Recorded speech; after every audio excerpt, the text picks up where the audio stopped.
Rajkumar ji excise officer हैं, इनका भी क्या जर्नी रहा है।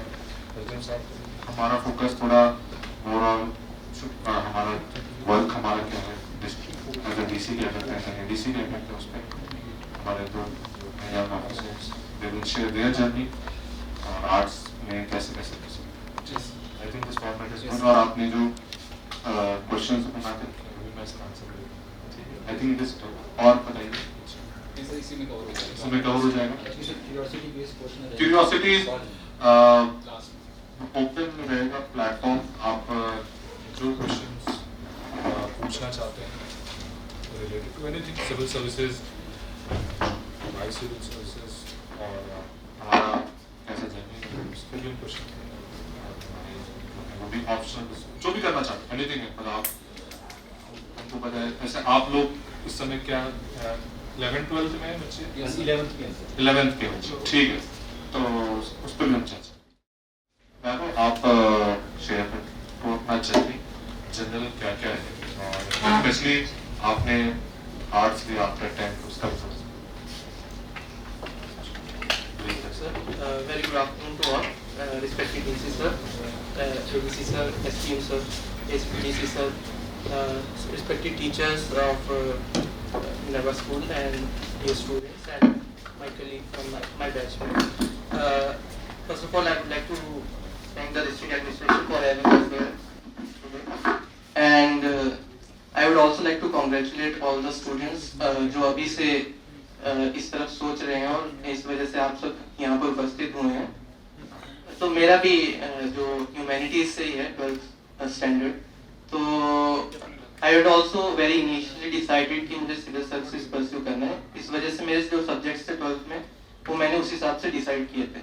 सो I took political science, history, sociology, economics and English of course is compulsory and computer science. So जो आप अगर पैटर्न भी देखेंगे एग्जाम का, so these are the subjects that cover most of the general studies that are asked in the exam, and optional में भी humanities में ये अच्छे subjects माने जाते हैं, but it also depends on what your respective aptitude is for a particular subject and what your particular choice and interests are. तो ऐसा कोई set pattern तो नहीं है कि मैं आपको कुछ बताऊंगा तो उस हिसाब से एग्जाम होगा, क्योंकि last year I qualified the exam, then I again sat for the exam, then I made it till the interview but did not qualify. तो I have seen both the sides. So as such कोई authority नहीं है इस exam में जो आपको पता है कि ऐसा इस पैटर्न से एग्जाम होता है तो इसी पैटर्न से क्वालिफाई होगा। So it's a very I think individual journey जो आपको अपनी स्ट्रेंथ्स और वीकनेसेस को देखते हुए करनी है। तो ह्यूमैनिटीज से जैसे मेरी ग्रेजुएशन भी जो है वो पॉलिटिकल साइंस ऑनर्स से है। Honest because I thought about the optional subject beforehand only, and I thought that I will take political science. The main reasoning behind it was that political science का जो paper आता है optional का, it's largely based on current events. So when you prepare for the exam in general, you go through the newspapers, you go through the latest happenings, current events and magazines. So that covers most of the part of your optional as well as general studies. So in a way that helps you to cover the whole syllabus in less time, because if you take a specialized subject then you have to put in effort, but that doesn't mean that I am discouraging you from taking any other subject. It just means that you need to have an aptitude. Like if you are interested in international relations, then it is well and good to have that as your optional subject as well, because वो आपको as anyways GS general studies के लिए पढ़ना है ही। और and if you see the emerging pattern of exam nowadays, it is moving from static to more application based and current based questions. जो focus था कि थ्योरीज पूछी जाएंगी, उससे हटकर थ्योरीज की एप्लीकेशन पर हम बढ़ रहे हैं। सो इस तरह के जो सब्जेक्ट्स हैं, मेरा पर्सनल ओपिनियन ये है कि they also favour you in interview, because फिर आपके जो इंटरव्यू में डिस्कशन के लिए टॉपिक्स हैं, आप अगर आईआर के ऑप्शन के साथ जा रहे हैं या इकोनॉमिक्स के ऑप्शन के साथ जा रहे हैं, तो बहुत सारी चीजें जो होती ही रहती हैं, जो मतलब जैसे अभी आप देखें तो इजराइल और ईरान के बीच जो कॉन्फ्लिक्ट चल रहा है, तो वो landscape of the middle east, how that emerged, so that is part of your optional subject as well, that is relevant today as well, and that can be a part of your discussion on the day of interview as well. For example, we take economics. So economics is also linked with other subjects. जैसे आप humanities पढ़ रहे हैं, तो bilateral investment treaties का जैसे newspaper में आया है, तो जब कोई FDI फॉरेन डायरेक्ट इन्वेस्टमेंट आती है, देश में निवेश आता है, बाहरी कंपनीज जब इन्वेस्ट करती हैं, तो अगर उस पैसे पे कोई डिस्प्यूट हुआ तो वो कैसे डिस्प्यूट सॉल्व होगा, तो वो दोनों देशों के बीच की बात है, वो कैसे सॉल्व होगी, तो बायलैटरल इन्वेस्टमेंट ट्रीटीज होते हैं. So India change it's bilateral investment treaty landscape इन 2016. तो अब जो रीजनिंग दी गई कि दे वांट कि अगर कोई डिस्प्यूट होता है तो पहले वो इंडिया के कोर्ट्स में जाए, तो उससे क्या हुआ कि जो इन्वेस्टमेंट्स हैं वो कमाने लगे. तो it also gets linked with how your landscape of working of judiciary and your administration, how that has to bring efficiency. Businesses कैसे बढ़ेंगे जब आप इजी और क्विक वे में आप डिस्प्यूट्स को रिजॉल्व करेंगे. सो इंटरनेशनल रिलेशन में जब दो कंट्रीज के बीच में नेगोशिएशन हो रहा है, तो इस ये तरह की ट्रीटीज और हिस्टोरिकल बैकग्राउंड क्या है आपके रिलेशंस का, कि आप किसी कंट्री को रिलैक्सेशन देंगे, that gets decided from your political relations as such and the economics that is behind it. तो वो इंटरेस्ट अगर आप एक बार डेवलप हो जाए, तो आप वो एप्लीकेशन बेस्ड क्वेश्चन जब एग्जाम में आएगा, तो you can apply those theories that are available to you. जब कौटिल्य हम पढ़ते हैं, तो कौटिल्य के अर्थशास्त्र में जो हम पढ़ते हैं कि मत्स्य न्याय है, that word is that big fish eats the small fish. So you have enemies, your neighbors are your enemies, and the friends and the enemies of your neighbor are your friends. So how we negotiate with Iran, considering Iran and Pakistan's relationship. So that kind of application of theory is important. तो जब आप भी whenever you study, अभी आप 11th standard में हैं, so I would recommend कि आप न्यूज़पेपर्स जरूर डेली फॉलो करें. बाकी आप स्टैटिक पोर्शन धीरे धीरे आपके पास बहुत टाइम है, वो कवर हो ही जाएगा एनीवे. तो आप न्यूज़पेपर्स एक बार कवर करेंगे, तो आपका जो हिस्टोरिकल बैकग्राउंड्स भी न्यूज़पेपर में आजकल अच्छे से कवर किए होते हैं. आप यूपी का न्यूज़पेपर लाइक द हिंदू और Indian express, even the Tribune also has changed the format I saw recently. So they have this explainer pages.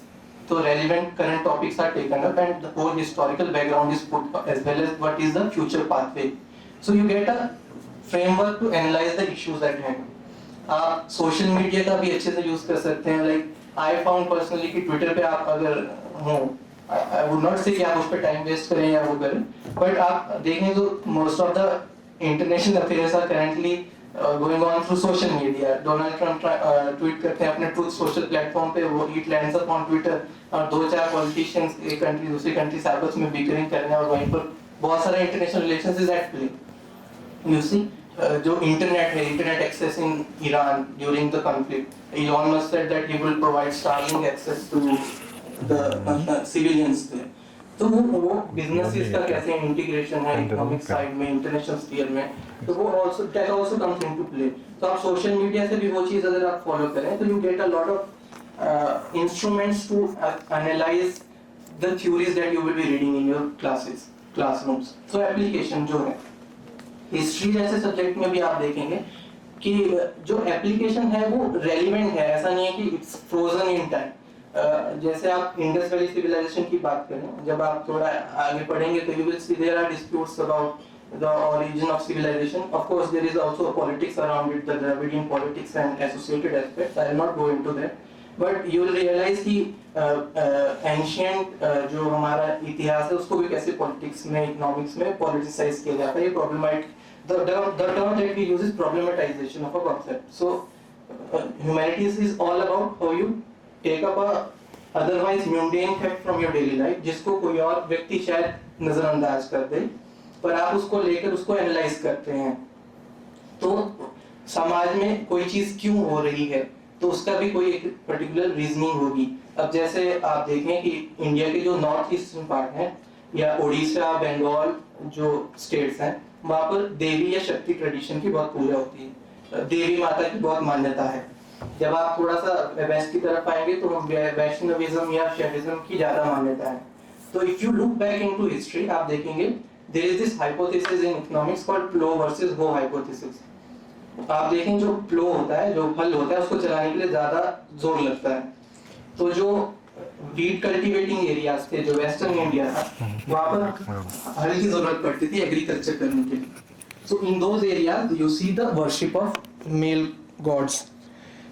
But जब आप ईस्ट की तरफ जाते हैं, जो पैडी कल्टीवेटिंग रीजन्स हैं, पैडी कल्टीवेटिंग बेल्ट्स हैं, उड़ीसा हो गया, वेस्ट बंगाल हो गया, वहाँ पर फीमेल लेबर की ज़्यादा ज़रूरत पड़ती थी। जो वो होती है वो पतली सी, वो खुनाई करते हैं खेतों में अगर कोई करता हो, तो वो फीमेल लेबर इंटेंसिव जो है पैडी कल्टीवेशन है। तो उन एरियाज़ में आप देखेंगे कि फीमेल डिटीज़ की ज़्यादा पूजा होती है। दो देवी की जो पूजा होती है, जैसे कामाख्या देवी है आसाम में, या काली है बंगाल की। तो वो आपका जो ह्यूमैनिटीज़ का सब्जेक्ट्स हैं, they help you to look into things जो कोई और नज़रअंदाज कर दे, but you get to analyse the background of those things. तो आपको अपने सब्जेक्ट्स को इस तरह से देखना है कि they are not just about कि आपके बुक में जो था वो आपने पढ़ लिया, but you use the instruments available to you through your books and use them to analyse your daily life and the affairs that are available in the newspapers. So बाकी जो स्टैटिक पार्ट है वो आपके पास time है, आप cover कर ही लेंगे। And then you can also use YouTube. I particularly used to follow some channels, like The Print has some very good analysis on various issues, Cut the Clutter or Dishanomics or some other programs that are there. और you can follow, especially अगर आपका political science है, क्योंकि मेरा political science था, तो ORF Observer Research Foundation का YouTube channel you can follow. Raisina dialogue they conduct every year. जो हम टीयर 2 टीयर 3 डिप्लोमेसी की बात करते हैं, वो आप देखेंगे कि प्रैक्टिकली कैसे होती है, कि सिर्फ सरकारें आपस में बात नहीं करती हैं, समाज भी आपस में बात करता है। So those important stakeholders of society also engage with each other. So diplomacy is not limited to the government only, it is also about us, the people that we are. हम टीवी में cartoons देखते हैं, Doraemon is a Japanese based cartoon. तो आप देखें वो soft power है उसकी, जापान की जो एनिमे है या फिर कोई और भी कार्टून्स हैं, वो सॉफ्ट पावर है। तो वो कैसे हमारे कल्चर के साथ एंगेज करती हैं, तो वो हमको हमारे जो सब्जेक्ट्स हैं वो सिखाते हैं कि हम उसको कैसे एनालाइज करें। बच्चों से रिक्वेस्ट करना चाहूँगा कि आप एकदम एंड तक वेट मत करिए, एकदम इनफॉर्मल सा सेशन है, लेक्चर नहीं है। अगर आपको कोई भी डाउट है, जैसे मैं मतलब थैंक करना चाहूँगा वैभव की, बहुत अच्छे से इसने एक्सप्लेन किया कि आर्ट्स का कि बच्चों के लिए क्या एडवांटेजेस है। वो बहुत बड़ी बात है जो हम इस पे, जो आपका इंपॉर्टेंट टॉपिक था ये, तो Morales he has given decent points, more than good enough points है। बट इसमें अगर डाउट है बच्चों, खासकर बच्चे जो क्लास 11, मैं बताना चाहूँगा कि वैभव से पहले भी चर्चा हुई थी, बहुत अच्छे इसके नंबर आए थे 10th में, और he could have chosen engineering या साइंस के सब्जेक्ट चूज कर सकता था। किरोड़ीमल कॉलेज में इसने पढ़ाई की है, पर इसने मुझे बताया कि सर मैंने क्यों चूज किया। तो वो भी एक अच्छा एक्सपीरियंस है। मतलब 10th में जनरल हमारी क्या सोच है, 10वीं का बच्चा सोचता है कि जितने ज्यादा मार्क्स आएंगे वो आप मैथ्स, फिजिक्स, केमिस्ट्री या बायो जो भी आप लेना चाहें वो हमारा फर्स्ट चॉइस होता है, अदरवाइज हम आर्ट्स कॉमर्स की तरफ जाते हैं। ये जनरल सोच है, आप 10th के बाद ये सोचेंगे। फिर आप जनरल क्या होता है, कॉम्पिटिटिव एग्जाम में यू ऑलवेज फील कि you are the second thing. मतलब साइंस वाज मतलब आपका फर्स्ट चॉइस था, बट आपको मिला नहीं, तो शायद आप आर्ट। तो इस सोच से क्या होता है, आप थोड़े डिमोटिवेटेड से रहते हो, फिर आपको लगता है शायद आप एग्जाम क्वालिफाई कर पाओगे कि नहीं कर पाओगे, और आप नीचे जाते हो। लेकिन वैभव से ही got very good marks in class 10 है, 98-99% मिला। Kirori Mal college one of the best colleges इसमें पॉलिटिकल साइंस के। तो अच्छा एक मोटिवेशन आप सबको मिलेगा, खासकर जो बच्चे आर्ट्स और कॉमर्स बैकग्राउंड से आते हैं। तो ये चीजें हैं, और दिल खुल के सवाल पूछिए। हम सब भी आपकी कुर्सी पे हम भी बैठे थे, और कोशिश की कि इस परीक्षा को पास किया जाए। तो हम सब अलग अलग समय पे परीक्षा को पास किए, और आप भी पास कर पाओगे। और जैसा एक्सपीरियंस शेयर किया गया, वो एक्सपीरियंस शायद कुछ वैल्यूज आप इम्बाइब कर सको, तो आप जाए। पहला चीज है हमेशा कीप योर मोटिवेशन हाई। मैं इसलिए कह रहा हूँ कि हमारा रहता है कि साइंस क्यों नहीं लिया, तो ये चीजें आपको नहीं करना। Anyone can qualify civil services, you just need to study and work hard. जैसे बताया कि हर जो बच्चा क्वालिफाई करता है वो बहुत मेहनत की है, 10वीं 11वीं 12वीं, उसके बाद आपको ग्रेजुएशन है। Making good decision at right point of time, right. अब मान लीजिए if you want to prepare for civil services, छोटा सा चीज है कि you can start reading newspaper 11th 12th में। रीड बेसिक बुक्स, NCERT जो भी आपके बेसिक बुक्स हैं। स्टार्ट सीइंग डिबेट्स, जैसे पॉलिटिकल साइंस के, इंटरनेशनल रिलेशन के हैं। Know about things around you, जैसे सरकार कैसे है, स्कीम कौन से, न्यूज़पेपर पर। आप यू आर नॉट प्रिपेयरिंग, मैं जनरल बता रहा हूँ, you are not preparing for civil service, you are just knowing things around you. यही सिविल सर्विसेज है। हमसे जो क्वेश्चन पूछे जाते हैं वो छठी की क्लास के एक छोटे से पॉइंट पे प्रीलिम्स से क्वेश्चन आ जाते हैं। किसको आप सोचिए क्या मतलब हम कोई सोच सकता है कि क्लास 6, 7, 8 में ऐसे तो ऐसे आ जाता है। तो ये चीजें आप लोगों को ध्यान रखना, नोइंग थिंग्स। अभी शायद आप लोग छोटे हैं, यंग है, 11वीं में पढ़ते हैं, बट न्यूज़पेपर पढ़ना आप स्टार्ट कर दीजिए। जो भी न्यूज़पेपर पढ़ना चाहते हैं, हिंदू, इंडियन एक्सप्रेस, जो भी ट्रिब्यून, जो भी इंग्लिश है, हिंदी में है, हिंदी में भी न्यूज़पेपर आप पढ़ सकते हैं। इंफॉर्मेशन गेन करिए। पहला अब सवाल आता है, इतना बड़ा न्यूज़पेपर कितना पढ़े, ठीक है। अब न्यूज़पेपर में इंपॉर्टेंट चीजें क्या है, कहाँ पे होगा, फ्रंट पेज पे, और वही इंपॉर्टेंट इसलिए एक ओपिनियन पेज आता है जिसमें जनरल ओपिनियन से आते हैं। लास्ट का पेज होता है कुछ 1 घंटे का समय दीजिए। 1 घंटे के समय में आपने क्या क्या सीखा, जनरल न्यूज पढ़ना सीख लिया आपने, एक आर्टिकल को लिखना और मतलब कैसे आर्टिकल को स्टार्ट करना है, कैसे एंड करना है, वो आपने सीख लिया। उसके अलावा कुछ टफ वर्ड्स होते हैं, टफ चीजें होती है उसमें, वो चीज़ मतलब एक न्यूज़पेपर पढ़ने से और 1.5 आवर्स मेरे हिसाब से काफ़ी है। इसको अगर आप स्टार्ट करोगे तो एक अच्छा वो आपका एक लय आएगा, और साथ साथ आप करते रहेंगे। ठीक है, मैं आपको मतलब मेरा ये ओपिनियन आपका हो सकता है डिफरेंट। नहीं sir, I agree, completely agree sir. उसके अलावा जैसे काफ़ी अच्छा एक्सपीरियंस शेयर किया कि पॉलिटिकल साइंस कैसे लिए, पॉलिटिकल साइंस में क्या क्या चीज़ें होती हैं। अब सिलेबस जो है यूपीएससी का, उसमें प्रीलिम्स है, मेंस है, इंटरव्यू है, और एक दूसरे से इंटरलिंक्ड है। जैसे वैभव ने भी शेयर किया कि हम इंटरव्यू में काम आता है, या फिर कुछ चीजें ऐसे, तो मैं बताना चाहूंगा हम 3-4 हैं, हमारे राजकुमार जी भी है। आपका ऑप्शन क्या था उसमें? मेरा सोशियोलॉजी था। देखो अब मैं बताता हूँ कि हम लोगों ने कौन सा ऑप्शन, आपने लिया है सोशियोलॉजी, इन्होंने लिया पॉलिटिकल साइंस, आपने क्या है ज्योग्राफी, मैंने लिया सोशियोलॉजी, राजदीप ने लिया पंजाबी लिटरेचर, आपने लिया है कॉमर्स और सोशियोलॉजी। कॉमर्स, दो ऑप्शन, ठीक है। और अब बैकग्राउंड देखोगे किसका किसका। इंजीनियरिंग किया है, मैंने इंजीनियरिंग किया है, एमबीबीएस है, आपने ग्रेजुएशन किया है, and she is in mathematics. हमने क्यों चुना सोशियोलॉजी, या इन्होंने क्यों चुना पॉलिटिकल साइंस? हमने सारे प्रोज एंड कॉन्स निकाले कि ये इसको पढ़ने से क्या फायदा होगा, इसको मान लो मैं केमिस्ट्री लेता या फिजिक्स लेता तो उसमें क्या प्रोज एंड कॉन्स है, और सोशियोलॉजी लेने के प्रोज एंड कॉन्स के, उस प्रोज एंड कॉन्स को हमने कैलकुलेट किया, फिर ऑप्शनल हमने लिए। हमारा बैकग्राउंड क्या था, अब आपको बताता हूँ।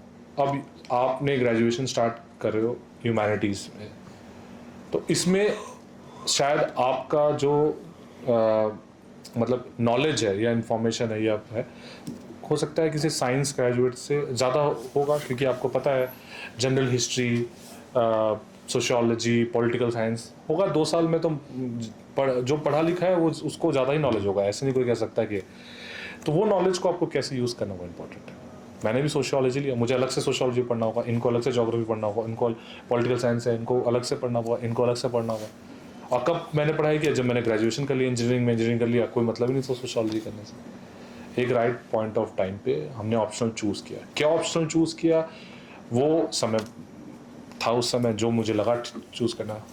तो ये सब चीज़ें मतलब आपको थोड़ा सा ध्यान रखने की ज़रूरत है। और उसमें और वैभव आपकी तरफ से कुछ और थोड़ा सा जनरल बच्चों को कुछ है टिप्स दे दीजिए। कोई डाउट है कर लो, मैं आपके डाउट ही आपको क्लियर कर रहा हूँ। कोई पूछना चाहता है कुछ भी पूछो। कितने घंटे पढ़ते थे ये भी पूछ सकते हो। कितना टाइम लगता है एग्ज़ाम क्वालिफाई करने का, ये सब जनरल डाउट्स हो सकते हैं। एग्ज़ाम कब स्टार्ट होता है, जैसे अभी इन्होंने प्रीलिम्स दिया है मई में, अब इनका क्वालिफाई करेंगे, मेंस होगा अगस्त में, फिर इंटरव्यू का जो प्रोसेस, बेसिकली 1 साल का आपको परीक्षा में देने की ज़रूरत है। 1 साल सिर्फ परीक्षा के पढ़ने का तो 2-3 साल जो भी हो सकता है, 1 साल 2 साल जो भी, तो 1 साल तो आपको पूरा देना पड़ेगा एग्ज़ाम लिखने के लिए। तो वो तपस्या करने के लिए क्या आप लोग तैयार हैं? तो वो चीज़ें आपको देना पड़ेगा। क्या सिविल सर्विसेज की परीक्षा जो है, इससे इट लाइफ या डेथ है? मुझे ऐसा लगता नहीं है। You can be successful. क्या है, हम मतलब शायद Vaibhav could have chosen some other career, Om was in a very good company, Rajdeep MBBS doctor है, कुछ है, बट किसी एक पॉइंट ऑफ टाइम पे हमने चूज़ किया सिविल सर्विसेज, हम क्वालिफाई कर नहीं भी क्वालिफाई करते तो we could have chosen some other career, ऐसा नहीं है। नॉट मतलब हमारा पॉइंट है, I am sitting with so many students जो कि लेंगे और योर करियर पाथ है वुड बी डिफरेंट, हो सकता है कि 2-3 लोग ही सिविल सर्विसेज के परीक्षा करें, बट आप लोग सही समय पे अगर आप डिसीजन ले लें तो एक अच्छा प्रिपरेशन का वो रहता है। मैं ये नहीं कहूँगा कि सिविल सर्विसेज है या HAS है, IAS है, ये दैट इज़ IPS है, IRS है, इंडियन फॉरेस्ट सर्विसेज है, ये सर्विसेज ही क्वालिफाई तो ही सक्सेसफुल रहोगे। तो चीज़ें मतलब शायद अगर इसको अपने ज़िंदगी में इम्बाइब कर लोगे तो फिर अच्छा रहेगा। Sir if I can add to that sir, arts के बच्चों से ये भी रहता है कि सिविल सर्विसेज नहीं हुआ तो अल्टरनेटिव करियर ऑप्शंस क्या हैं। So if I tell you my experience, I have batchmates from college जो कभी सिविल सर्विसेज करना नहीं चाहते थे, so they never even attempted. So ऐसा नहीं कि आर्ट्स में सिर्फ सिविल सर्विसेज ही एक करियर पाइपलाइन है। यू सी जिस हिसाब से इंडिया डेवलप हो रहा है, even if you look at the political landscape, हमारे जो पॉलिटिकल साइंस के, मैं क्योंकि हूँ तो मैं पॉलिटिकल साइंस की बात कर सकता हूँ कि पॉलिटिकल कंसल्टेंसी, कैंपेन मैनेजमेंट में भी बहुत सारे बच्चे जो हैं वो जा रहे हैं। और जो थिंक टैंक्स हैं जो इंटरनेशनल रिलेशंस एनालाइज करते हैं, इवन जो कंपनीज हैं they have in house think tanks these days, तो उसमें भी कंसल्टेंसी की पोजीशंस होती हैं। बिकॉज अगर कोई इंडिया की कंपनी है, for example Kirloskar has investments in African countries, तो किर्लोस्कर को कैसे पता चलेगा कि किस कंट्री में इन्वेस्ट करना चाहिए, किस कंट्री में भी इलेक्शंस होने वाले हैं तो वहाँ की पॉलिसीज कैसी होंगी, क्या वो बिजनेस के लिए फेवरेबल होंगी कि नहीं होंगी। So they need people who can analyze those fine prints of policies, those fine prints of how the democracy or whatever kind of government there is, how it works, वो कैसे अपना business वहाँ पर बढ़ा सकते हैं। सो जो हमारे हम बच्चे हैं, जो ह्यूमैनिटीज के बच्चे हैं, there are immense opportunities in private sector as well, apart from that academics और वो वाली फील्ड तो है ही, एंड लॉ में भी बहुत सारे बच्चे जाते हैं। सो एज सच कभी ये नहीं समझना चाहिए कि सिविल सर्विसेज में हुआ तो क्या होगा।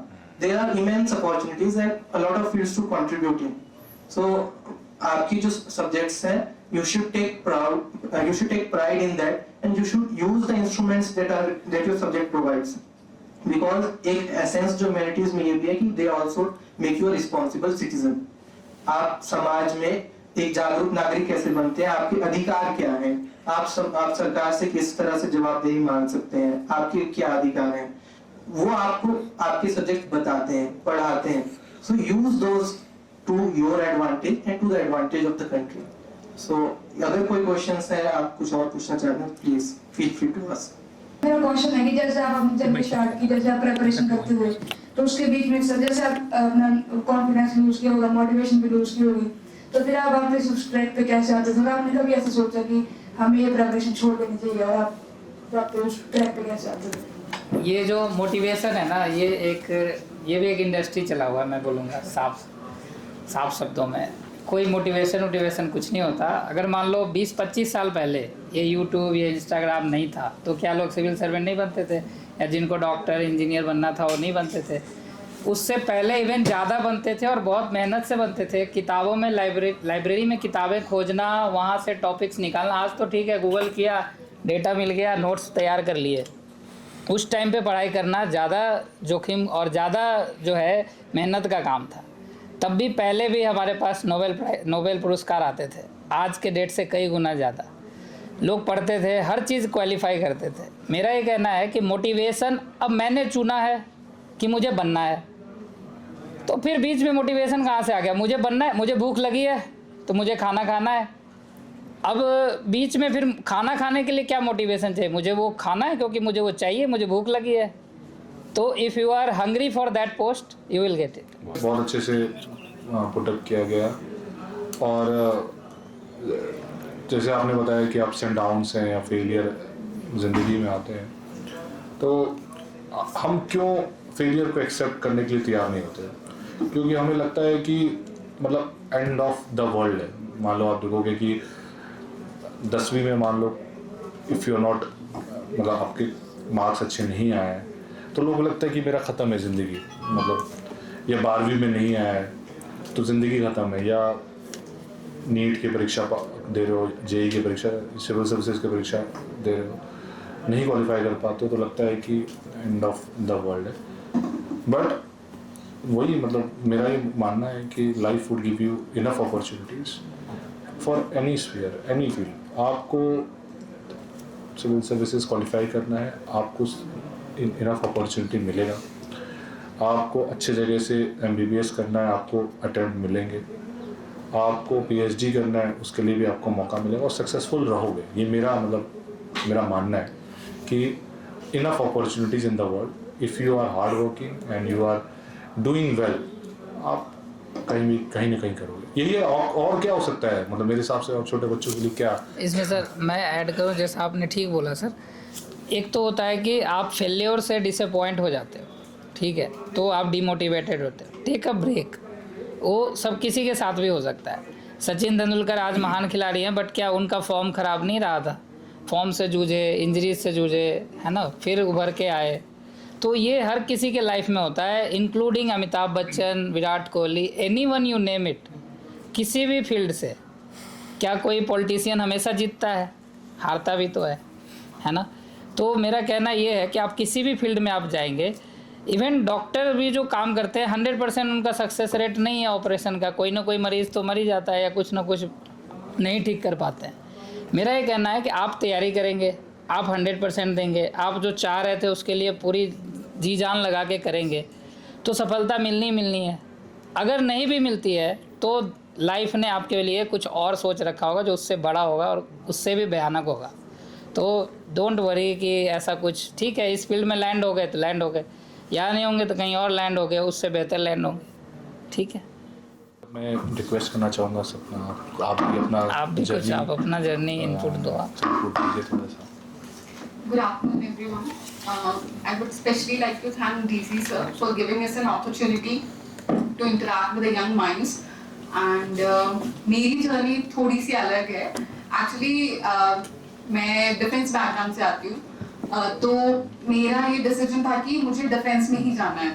तो from the very beginning I was more aligned towards going into the defense services and मैंने 4 बार CDS क्लियर किया है। But as you know in the defense women के लिए जो वैकेंसीज होती हैं, जो अपॉर्चुनिटीज़ हैं, comparatively कम हैं। So I got AIR 38 also, 18 also, but I couldn't get into the services.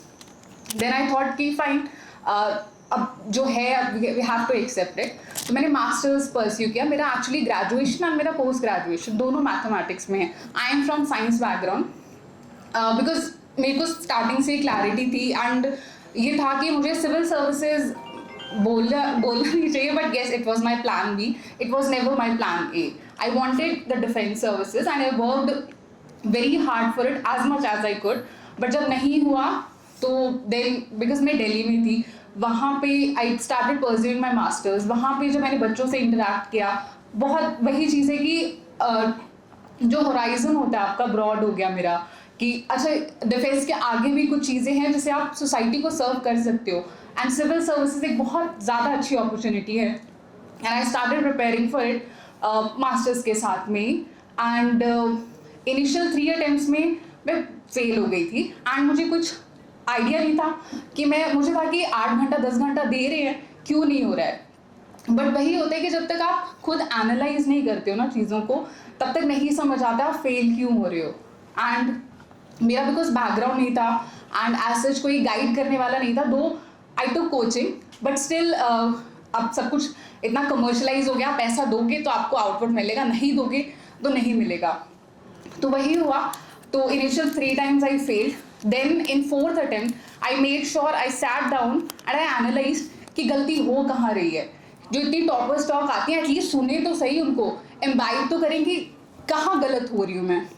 तो मुझे एटलीस्ट ये समझ आया कि 8 घंटा पढ़ लो, 12 भी पढ़ लो, पूरा दिन पढ़ लो, इट वोंट इंश्योर कि आप क्लियर करोगे exam until and unless you don't analyze your weaknesses। And तब जाके मुझे समझ आया कि कहाँ पे मैं गलत कर रही हूँ। कि चलो प्रीलिम्स है कि यूजुअली जो हम सिविल सर्विसेज के लिए प्रिपेयर करते हैं, जैसे सर ने भी बताया कि 3 स्टेजेस होती हैं। प्रीलिम्स है आपका, मेंस है, देन इंटरव्यू है। तो जो आपकी तैयारी होती है, तो prelims and mains it goes hand in hand. It is never like कि मैं पहले प्रीलिम्स तैयार कर ली तो उसके बाद सोचूंगी जब प्रीलिम्स हो जाएगा अब मेंस देखते हैं। ऐसा नहीं होता, दोनों साथ में चलते हैं। 4th अटेम्प्ट में मैंने एक कॉम्प्रिहेंसिव तैयारी की इसी चीज़ पे फोकस करते हुए कि अब फेल तो हो ही गए हैं तीसरी बार, तो पहले मेंस पे फोकस करते हैं कि कल को अगर प्रीलिम्स निकल भी गया तो बैठ के रोना नहीं है कि अरे अब मेंस कैसे पास हो गए। कि मुझे पता था कि एक बार में अगर प्रीलिम्स हो गया तो मेंस निकाल के फिर लिस्ट में ही आना है।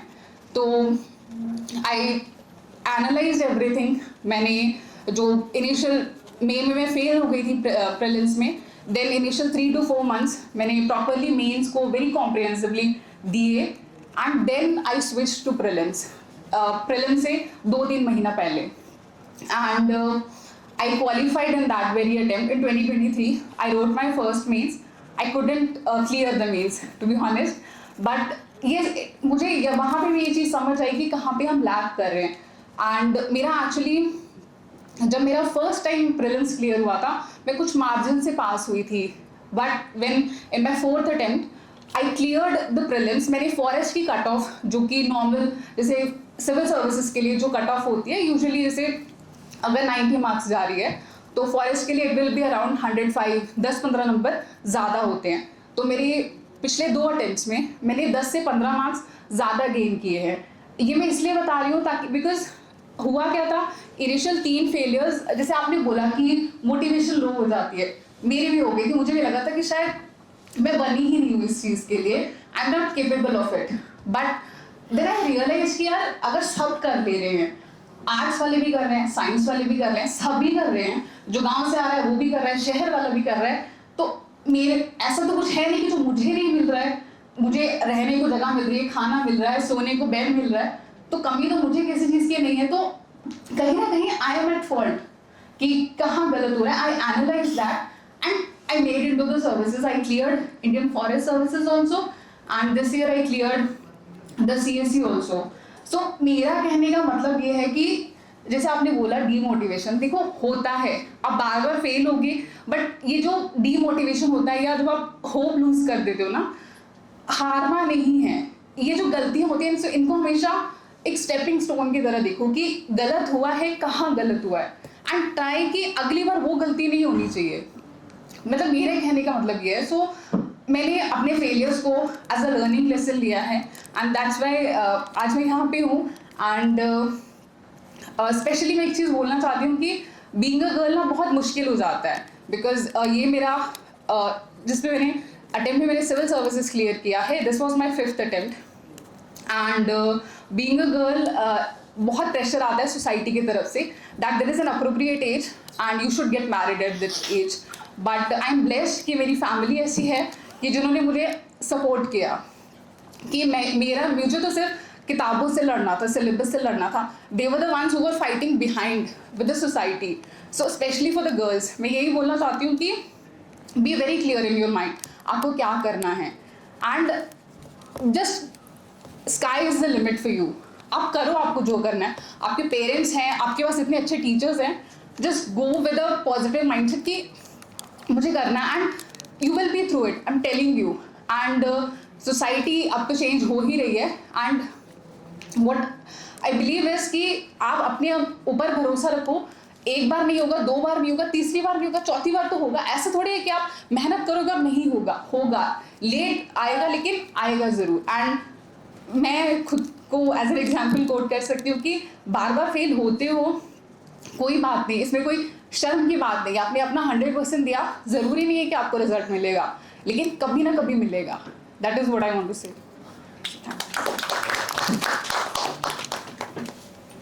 मेरा नाम सरांशिका है, मैं आर्ट्स स्ट्रीम से हूँ। जैसा आपने बताया कि आप डिफरेंट फील्ड से हो, तो आपके पास तो और भी ऑप्शन थे, तो बाद में आपने इसी फील्ड में क्यों जाना चाहा?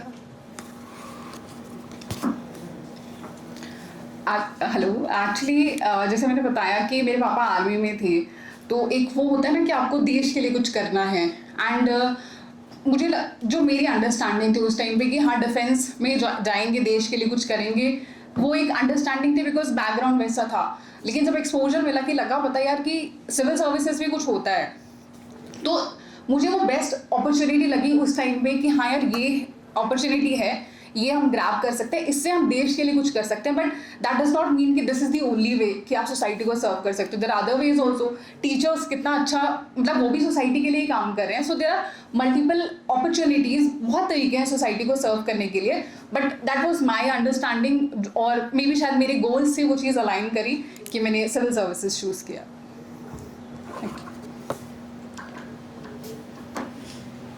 Good morning sir, my name is Sonam दामो. तो मैं आर्ट्स स्ट्रीम से हूँ. तो मेरा क्वेश्चन ये है कि जैसे कि कभी जैसे कि आप डीसी सर से आएंगे खासकर, तो जब आप मतलब आपने अभी तक अपने जर्नी में कुछ मतलब इस डिस्ट्रिक्ट के लिए कुछ करना चाहा हो, बट आप मतलब कि कुछ रुकावट आए होंगे, तो वो प्रॉब्लम्स क्या थे, और अगर अभी भी आप उस चेंज क्यों नहीं किया, क्योंकि अभी तक बॉदर करते हो, तो वो क्या चेंजेस थे और क्या मुश्किलें आए आपको?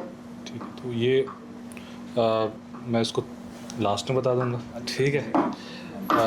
जैसे उन्होंने मेरे को बोला है कि challenges that is faced by the DC, थोड़ा डिटेल आंसर उसको कर लेंगे, ठीक है. एवरीवन, मैं सर भावना शर्मा, मैं आर्ट्स स्ट्रीम से हूँ. तो मेरा क्वेश्चन ये है कि अभी रिसेंटली पंचायती राज इलेक्शंस हुए थे, तो वहाँ पे आपने कौन कौन सी डिफ़िकल्टीज फेस की, ठीक, और कौन कौन से न्यू चेंजेस आपको दिखे? चलो मैं वैसे लास्ट तक करते भूल जाऊँगा. देखो, मैं आपको बताना चाहूँगा कि आपने लिखा है कि वाई, जनरल क्वेश्चन है, why is this post considered so prestigious, because some way और the other the DC is responsible for literally each and everything, ठीक है.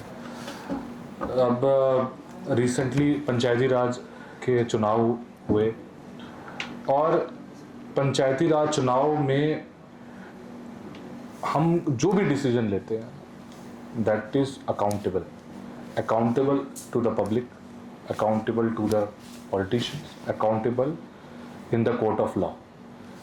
इसलिए it is considered to be a very difficult thing. हर decision हमने जो ये शुरुआत की है कि जैसे आपको पता है पंचायत के जो चुनाव होते हैं दैट इज़ अ 3 tier. पहले आपके पंचायत होते हैं, फिर बीडीसी होता है समिति, फिर उसका ज़िला परिषद है. तो उसके डिमार्केशन करना, रैशनली करना, that is upheld in each and every way, मतलब प्रशासनिक तरीके से भी हो जाए और कोर्ट में भी हो जाए. उसके बाद चुनाव कंडक्ट करना. सबको लगता है कि चुनाव में मतलब प्रशासन कुछ कर सकता है. हमारा एम है कि इलेक्शन का जो प्रोसेस है it should be free and fair, और उसको करने के लिए वी आर एक्टिव 24/7. हम जो मशीनरी है, जैसे we should be fair and we should also be perceive to be fair. चुनाव आप होते हो, आपको जब आप वोट डालने जाते हैं तो आपको क्या क्या चीज़ें सिस्टम है चुनाव कराने के. जिस दिन आपका चुनाव होता है उसमें आप बैलेट से आप स्पेशली आप ये करते हो, ये वाला जो पंचायत के चुनाव है, तो इसमें बैलेट आप जाओगे. क्वेश्चन क्या है कि भाई आपने सवाल पहले आएगा बैलेट में नाम ठीक है कि नहीं है, वो हमें इंश्योर करना पड़ेगा. वोट का जो प्रोसेस है हार्डली 10-15 मिनट्स है, लेकिन इसको एकदम अच्छे तरीके से कराने के लिए बहुत मेहनत लगता है. 24/7 हमारी सारी टीम एक्टिव रहती है. हम इंश्योर करते हैं कि ट्रेनिंग हमारी टीम्स वहाँ पे हो, जो बैलेट पेपर जा रहे हैं वो सही पे है, लोगों को वोट करने के लाइन में हो, वोटर लिस्ट तैयार हो, और जैसे जो उसके बाद सीक्रेसी ऑफ वोट, मतलब जिसको आपने वोट किया है वो किसी को पता नहीं चलना चाहिए. बहुत सारे फेजेस हैं, तो वो जो फेज है उसको इंश्योर करना ट्रांसपेरेंट तरीके से, वो चीज़ें हैं. तो आप बोलते हैं ये सबसे बड़ी डिफ़िकल्टी क्या है, तो सबसे बड़ी डिफ़िकल्टी है कि अकाउंटेबिलिटी बहुत ज़्यादा है फॉर एवरीवन, एंड सबसे ज़्यादा अकाउंटेबिलिटी है लोगों में. आप वोटिंग का जो प्रोसेस है, क्यों वोट करने, मेरे कितने लोग वोटिंग करने आए हैं हमारे ज़िले में, 80% के करीब हैं. लोग वोट करने क्यों आते हैं? क्योंकि दे बिलीव कि सिस्टम इज़ फेयर, और that is the responsibility of the district administration. It should be free, it should be fair, and should be transparent. The moment I am not transparent or I am not free and fair, you won't believe in the system. और जब आप system में believe ही नहीं करोगे तो मेरा पूरा जो काम ही वो ख़त्म हो जाएगा. तो ये चीज़ें चैलेंजेस है, वो मुझे ऐसा लगता है मैंने फेस किया, और हमने इंश्योर किया कि अच्छे से कंडक्ट कराया, और हमने सक्सेसफुली भी हमने इसको इलेक्शन प्रोसेस को कंप्लीट कराया. आई थिंक ये वाला पंचायती राज का जो है चुनाव का आंसर क्वेश्चन यही था, उसके अलावा भी कुछ है तो बता सकते हैं।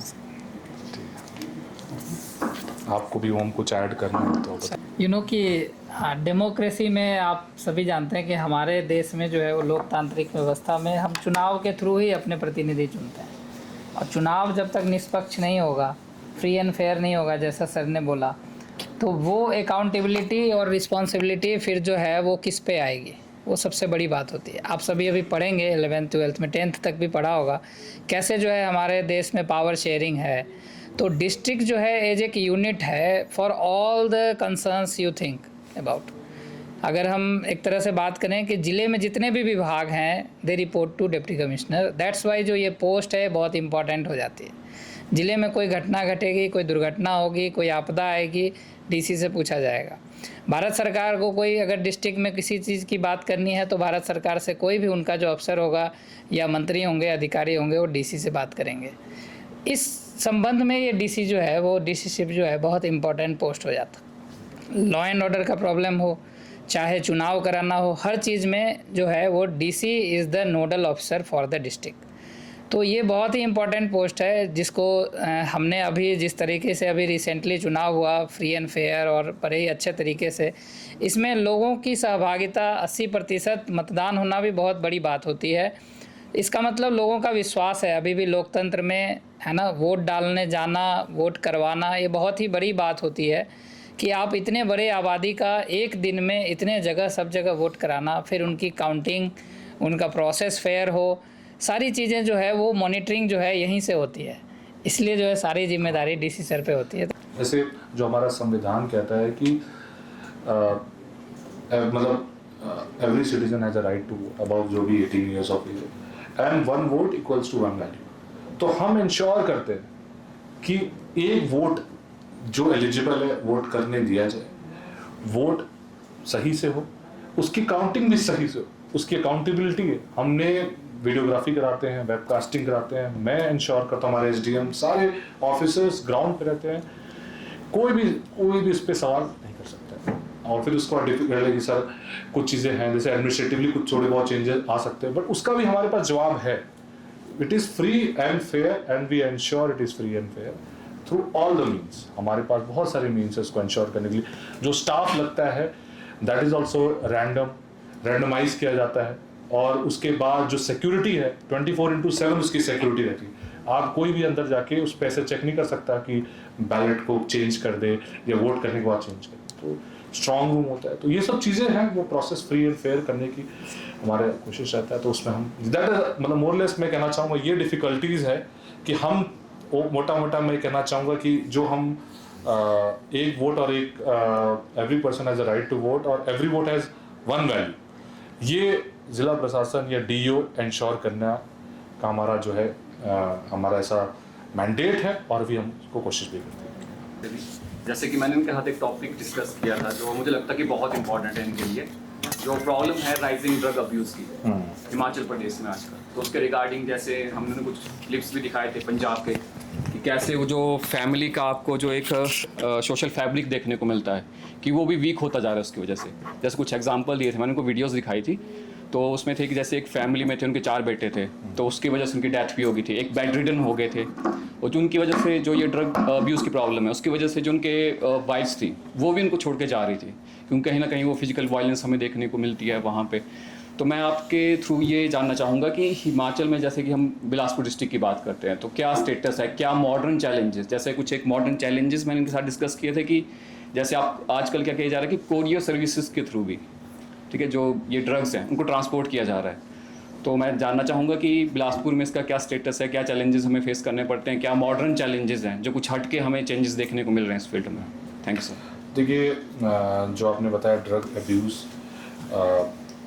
हमारे पूरे देश की समस्या है, पंजाब की समस्या है, हिमाचल की समस्या है। कुछ सालों में ये समस्या बढ़ती जा रही है, और इसकी जो चपेट में जनरली एक यूथ आ रहा है, जनरल एज जो है वो आ रहा है 10वीं के बाद, 14-15 साल के बच्चे, 25-26 साल के बच्चे, यूथ जो है वो इन्वॉल्व हो रहा है। हम इसमें क्या कोशिश कर रहे हैं, आईसी एक्टिविटी कर रहे हैं, हम इंश्योर करते हैं कि विजिलेंट रहे, जो लोग अगर इसमें इन्वॉल्व हो रहे हैं उस पर कड़ी कार्रवाई की जाए। NDPS एक्ट होता है, उस पर कार्रवाई करते हैं, रेगुलरली मॉनिटरिंग करते हैं, एनकॉर्ड की मीटिंग होती है।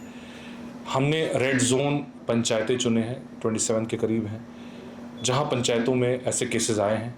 हमने वो जोन्स आइडेंटिफाई किए हैं जहां पे मतलब काफ़ी ज़्यादा मूवमेंट है लोगों का, जैसे बाहर से लोग आ रहे हैं, मार्केट डेवलप हो रहा है। तो ये चीज़ें एक समस्या है, कैसे हल करना है वो भी बहुत बड़ा चैलेंज है। मेरे बोलने से अगर तुरंत हो जाता तो शायद हमारे सारे केसेस ख़त्म हो जाते। मैंने इंटरेक्ट भी किया है, जो लोग इसमें इन्वॉल्व थे और इसको रिकवर भी किए, वैसे लोगों से भी इंटरेक्ट किया। उन्होंने मेरे को पूरा अपना एक्सपीरियंस भी शेयर किया कि कैसे हम इसमें आ गए, फिर कैसे रिकवर किए। इजी मनी एक बहुत बड़ी समस्या हो गई है। लोगों ने बताया कि इसको जो सब्सटेंस है दैट इज़ 500 या 1000 का है and they sell it for like 1500, तो 500 रुपये बच्चे कमाना सोच लेता है। अब हमें क्या करना है?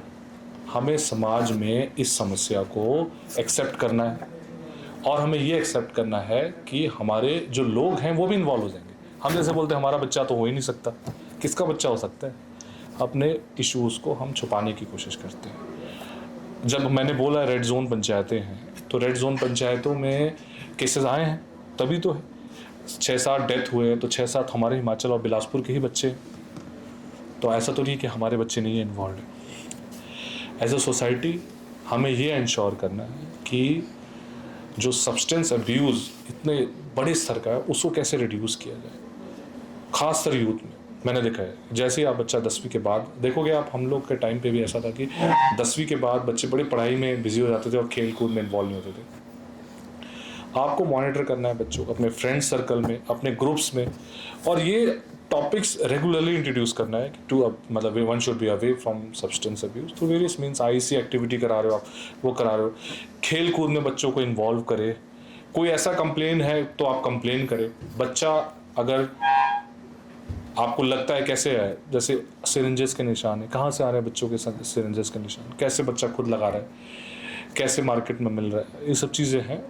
बच्चा सो रहा है, सुबह से शाम सो रहा है, 2-2 दिन तक सो रहा है, क्या पेरेंट को नहीं पता है? पेरेंट घर पे तो सो रहा होगा, पैसे देना। तो ये सब चीज़ें जो एक समाज की बहुत बड़ी समस्या है, जिसमें आपको सबको इन्वॉल्व होना, इसको मिटाना है। आप करते हैं, हम ड्रग्स अब्यूज़, सब्सटेंस अब्यूज़ के अगर रेगुलरली ओथ लेना स्टार्ट कर दे तो शायद इसको धीरे धीरे कम होगा। हम एज अ प्रशासन, एज अ पुलिस प्रशासन, हम कोशिश करते हैं कि उन पर कार्रवाई की जाए, खासकर वो लोग जो इसको सब्सटेंस को ला रहे हैं, बच्चों में इंट्रोड्यूस कर रहे हैं। लेकिन एज एन सोसाइटी इसको एविल को हटाना है, तो आपको आइडेंटिफाई करना है कि कौन इन्वॉल्व हो रहा है और उसको करना है। ये सब चीज़ें हैं और इट विल टेक समय थोड़ा लगेगा, बट सबको मिल के काम करने की ज़रूरत है इसमें। Sir with your permission, 5 minute. जी जी सर ने जैसे ड्रग अब्यूज से रिलेटेड बात की तो मुझे याद आया कि जैसे 11th स्टैंडर्ड में आप देखेंगे आपके हिस्ट्री में there is a topic on China, अगर अभी भी होगा एज फार एज रिमेंबर, उसमें ओपियम वॉर्स का जिक्र है। 1840s में ओपियम वॉर्स हुई तो Britishers used to export opium to China कि चाइनीज जो यूथ है वो एडिक्ट हो जाए ओपियम की, अफीम का उसको नशा लग जाए। And that is how the Britishers began to take control of the Chinese resources. जो इंपीरियल पावर्स का राइज हुआ विद इन चाइना, जो लोकल यूथ का डेक्लाइन हुआ। तो जब आप अपने सब्जेक्ट्स को देखें तो you get to analyse the framework. आज की डेट में अगर ड्रग्स इंडिया में आ रहे हैं तो उस ड्रग्स का पैसा कहाँ जा रहा है? जो नार्को टेरर की हम बात करते हैं कि narcotics are used to fund the terror activities, जो नशे की खेप कोई खरीद रहा है वो पैसा टेररिज्म को फंड करने के लिए ही जा रहा है। तो जब आप उस अवेयरनेस का यूज करेंगे तो you can not only safeguard yourself, but आप उस अवेयरनेस को शेयर भी कर सकते हैं अपने फ्रेंड्स के साथ, अपने रिश्तेदारों के साथ। So that is how you play your role as a responsible citizen. तो आप सिर्फ स्कूल के बच्चे नहीं हैं, आप इस समाज के आने वाले लीडर्स भी हैं। तो ये आपकी भी जिम्मेदारी बनती है कि ड्रग अब्यूज को हम किस तरह से रोकें और इस तरह की अवेयरनेस लोगों में लाएं कि वो ड्रग अब्यूज सिर्फ हमारे समाज को नहीं खत्म कर रहा है, वो हमारे सॉवरेनिटी को भी नुकसान पहुंचा रहा है, देश के रिसोर्सेज पर भी इम्पैक्ट कर रहा है। हमारी सिक्योरिटी स्ट्रक्चर को भी ऑल्टर कर रहा है, और इंटरनेशनल स्फीयर में इंडिया की स्टैंडिंग भी उससे चेंज होती है। हमारी जो कंट्रीज की रैंकिंग्स हैं अलग अलग पैरामीटर्स पे, हेल्थ हो गया या अलग अलग मल्टी डायमेंशनल पॉवर्टी इंडेक्स में, जैसे जनरल वेलबींग उसमें इंक्लूडेड है। तो ये जो ड्रग्स की प्रॉब्लम है, दैट जैसे सर ने कहा, it affects the very social fabric. So हम उसको कैसे काउंटर करें, तो हम यूज करें अपनी पढ़ाई को, हम जो स्कूल में पढ़ रहे हैं और जो हम अवेयरनेस न्यूज़पेपर से ले रहे हैं, to counter that is actually the essence of the purpose of schooling and the knowledge that we take. Exams तो एक उसका आउटकम है जो आएगा, बट उसको आप यूज करें, अप्लाई करें, वो आपकी जिम्मेदारी है, because you have the resources and know how to access that. So आपकी जिम्मेदारी है कि आप समाज को उतना ही वापस भी दें। One question sir, on the behalf of children sir, पिछले कुछ सालों से मोबाइल फ़ोन सर बहुत बड़ी डिस्ट्रैक्शन बनकर उभरा है, और जो चिल्ड्रन हैं ज़्यादा वल्नरेबल हैं इस चीज़ के, तो सर प्रेपरेशन में भी डिस्ट्रैक्शन बहुत रहती है। तो सर कुछ सजेशन आप जब हम लोग थे +1 +2 में, मेरे पास तो मोबाइल था नहीं, ऑल्दो मोबाइल्स आ गए थे तब, अब सभी के पास है मोबाइल्स हैं, घर पे तो होंगे सभी के पास, डेडिकेटेड है, पर्सनल मोबाइल्स है, एवरीबॉडी हैज, नहीं है है या नहीं है, घर वाले होंगे या अपने अपने हैं, बट व्हाट आई फील, मेरे को जो लगता है कि ये mobile is a necessity in these days. So जो सोशल मीडिया है वो भी नेसेसिटी है, we need to we have to live with it. तो हमें अपने हिसाब से इसको यूजफुल बनाना है।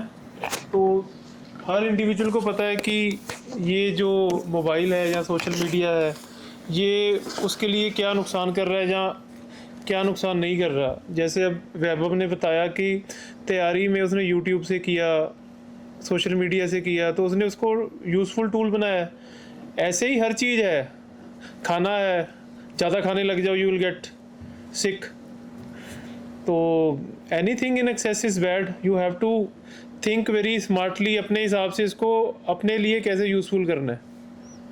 अब इसको ब्लाइंडली, ऑल्दो इसकी एडिक्शन लेवल बायोलॉजिकल है कि हम स्क्रॉल करते रहते हैं and that is a addictive pattern, but आप लोग इतने इंटेलिजेंट हैं दैट यू नो कि ये एडिक्शन हो रहा है और उसको थोड़ा विल पावर से फाइट करके इसको आप छोड़ सकते हैं। वो एक बायोलॉजिकल रीज़न है कि कोई भी जो सोशल मीडिया जैसे इंस्टाग्राम है, इंस्टाग्राम पे तो सभी लोग होंगे, रील्स ऐसे स्क्रॉल करते हैं अपवर्ड्स विद थंब, बड़ा आराम से हो जाता है, ऐसे करके देखो राइट और लेफ्ट, थोड़ा एफर्ट लगता है ना। तो वो साइंटिफिकली ऐसे डिज़ाइन किया हुआ है, आराम से बैठे रहो, करते जाओ, तो that release dopamine and serotonin, the happy hormones in your mind. तो वो एक एडिक्शन पैटर्न जनरेट करता है बॉडी में। तो आपको जो समझ के विल पावर से ये होगा, अपने जो बाकी प्रायोरिटीज़ हैं उसको रखना है, इस ये भी पार्ट ऑफ लाइफ है and you have to deal accordingly. बहुत अच्छा हमारे एसडीएम साहब ने बताया कि नेसेसरी एविल है, मतलब बेसिकली टेक्नोलॉजी का पार्ट है। आज लोग यूट्यूब पे सीखते हैं, आजकल ट्विटर पे अपना नॉलेज गेन करते हैं।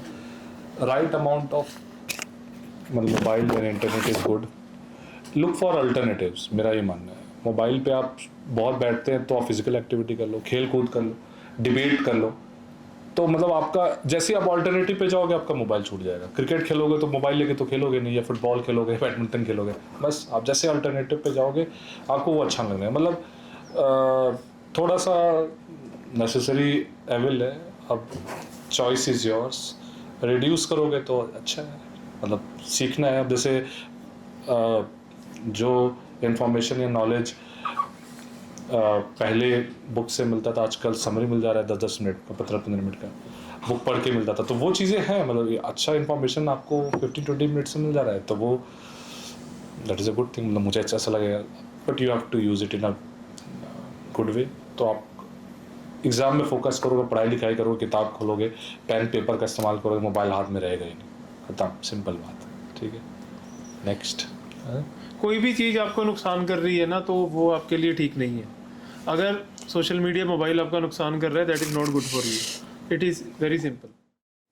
मेरा नाम ओमकांत ठाकुर है, मैं बिहार से हूँ, और ठीक है एवरेज स्टूडेंट था 10th तक, और उसके बाद फिर हमने जो है साइंस ले लिया कि इंजीनियरिंग करना था। किसी ने बता दिया कि इंजीनियरिंग कॉलेज में जाएंगे, वहाँ से प्लेसमेंट हो जाती है और फिर उसके बाद तुरंत जॉब लग जाता है।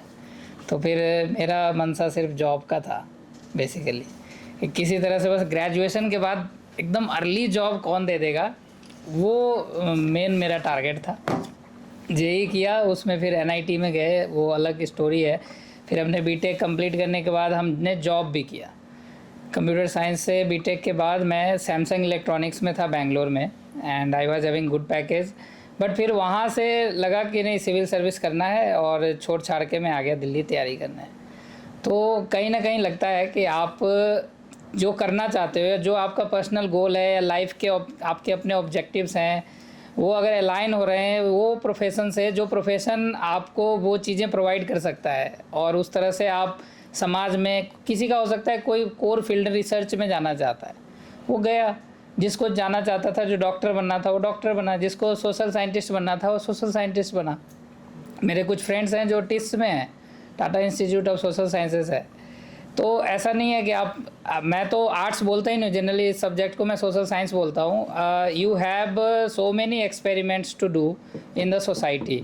जितने हमारे सोसाइटी में जितने अवगुण हैं, जितने ही ये बीमारियां हैं, या अभी ड्रग्स की बात चल रही थी, these can be solve by only the social issues can be solve by the social scientist. ठीक है, हम साइंटिस्ट जो हमारे इंजीनियर्स बनाते हैं, जो हम लोग बनाते थे, मैं चिप में काम करता था, ये सैमसंग का मोबाइल आप देखेंगे, वो इसमें मैं काम करता था। हमारा काम क्या है, और ऐसा कुछ बनाओ कि और ज़्यादा सेल हो जाए। हमें तो टारगेट आते थे, नए रिसर्च करो, नई चीज़ें बने, ऐसा कुछ बनाओ कि लोग भर दिन फ़ोन पे रहें, ऐसा कुछ प्रोडक्ट बनाओ कि मेरा ये सामान बिके। सोशल साइंटिस्ट का काम है कि उनको ऑब्जर्व करना, उन पे रिसर्च करना, और ये बताना कि ये प्रोडक्ट समाज के लिए कितना लाभकारी है, हानिकारक है, ना कि कंपनी के पर्सपेक्टिव से। हम जो मेजॉरिटी ऑफ जो रिसर्च है जो अभी हो रहा है, वो हो रहा है कि हम टेक्नोलॉजिकल एडवांसमेंट कर लेंगे, एआई बना लेंगे, ये कर लेंगे, चांद पे चले जाएंगे, फलाने, आप मार्स पे चले जाओ, कहीं भी चले जाओ। Ultimately you have to live in the colony, a society, and we are all social animals. Social engineering society जो है ना, वो कोर ऑब्जेक्टिव होना चाहिए लाइफ में। ये बहुत बाद में ये चीज़ समझ में आती है।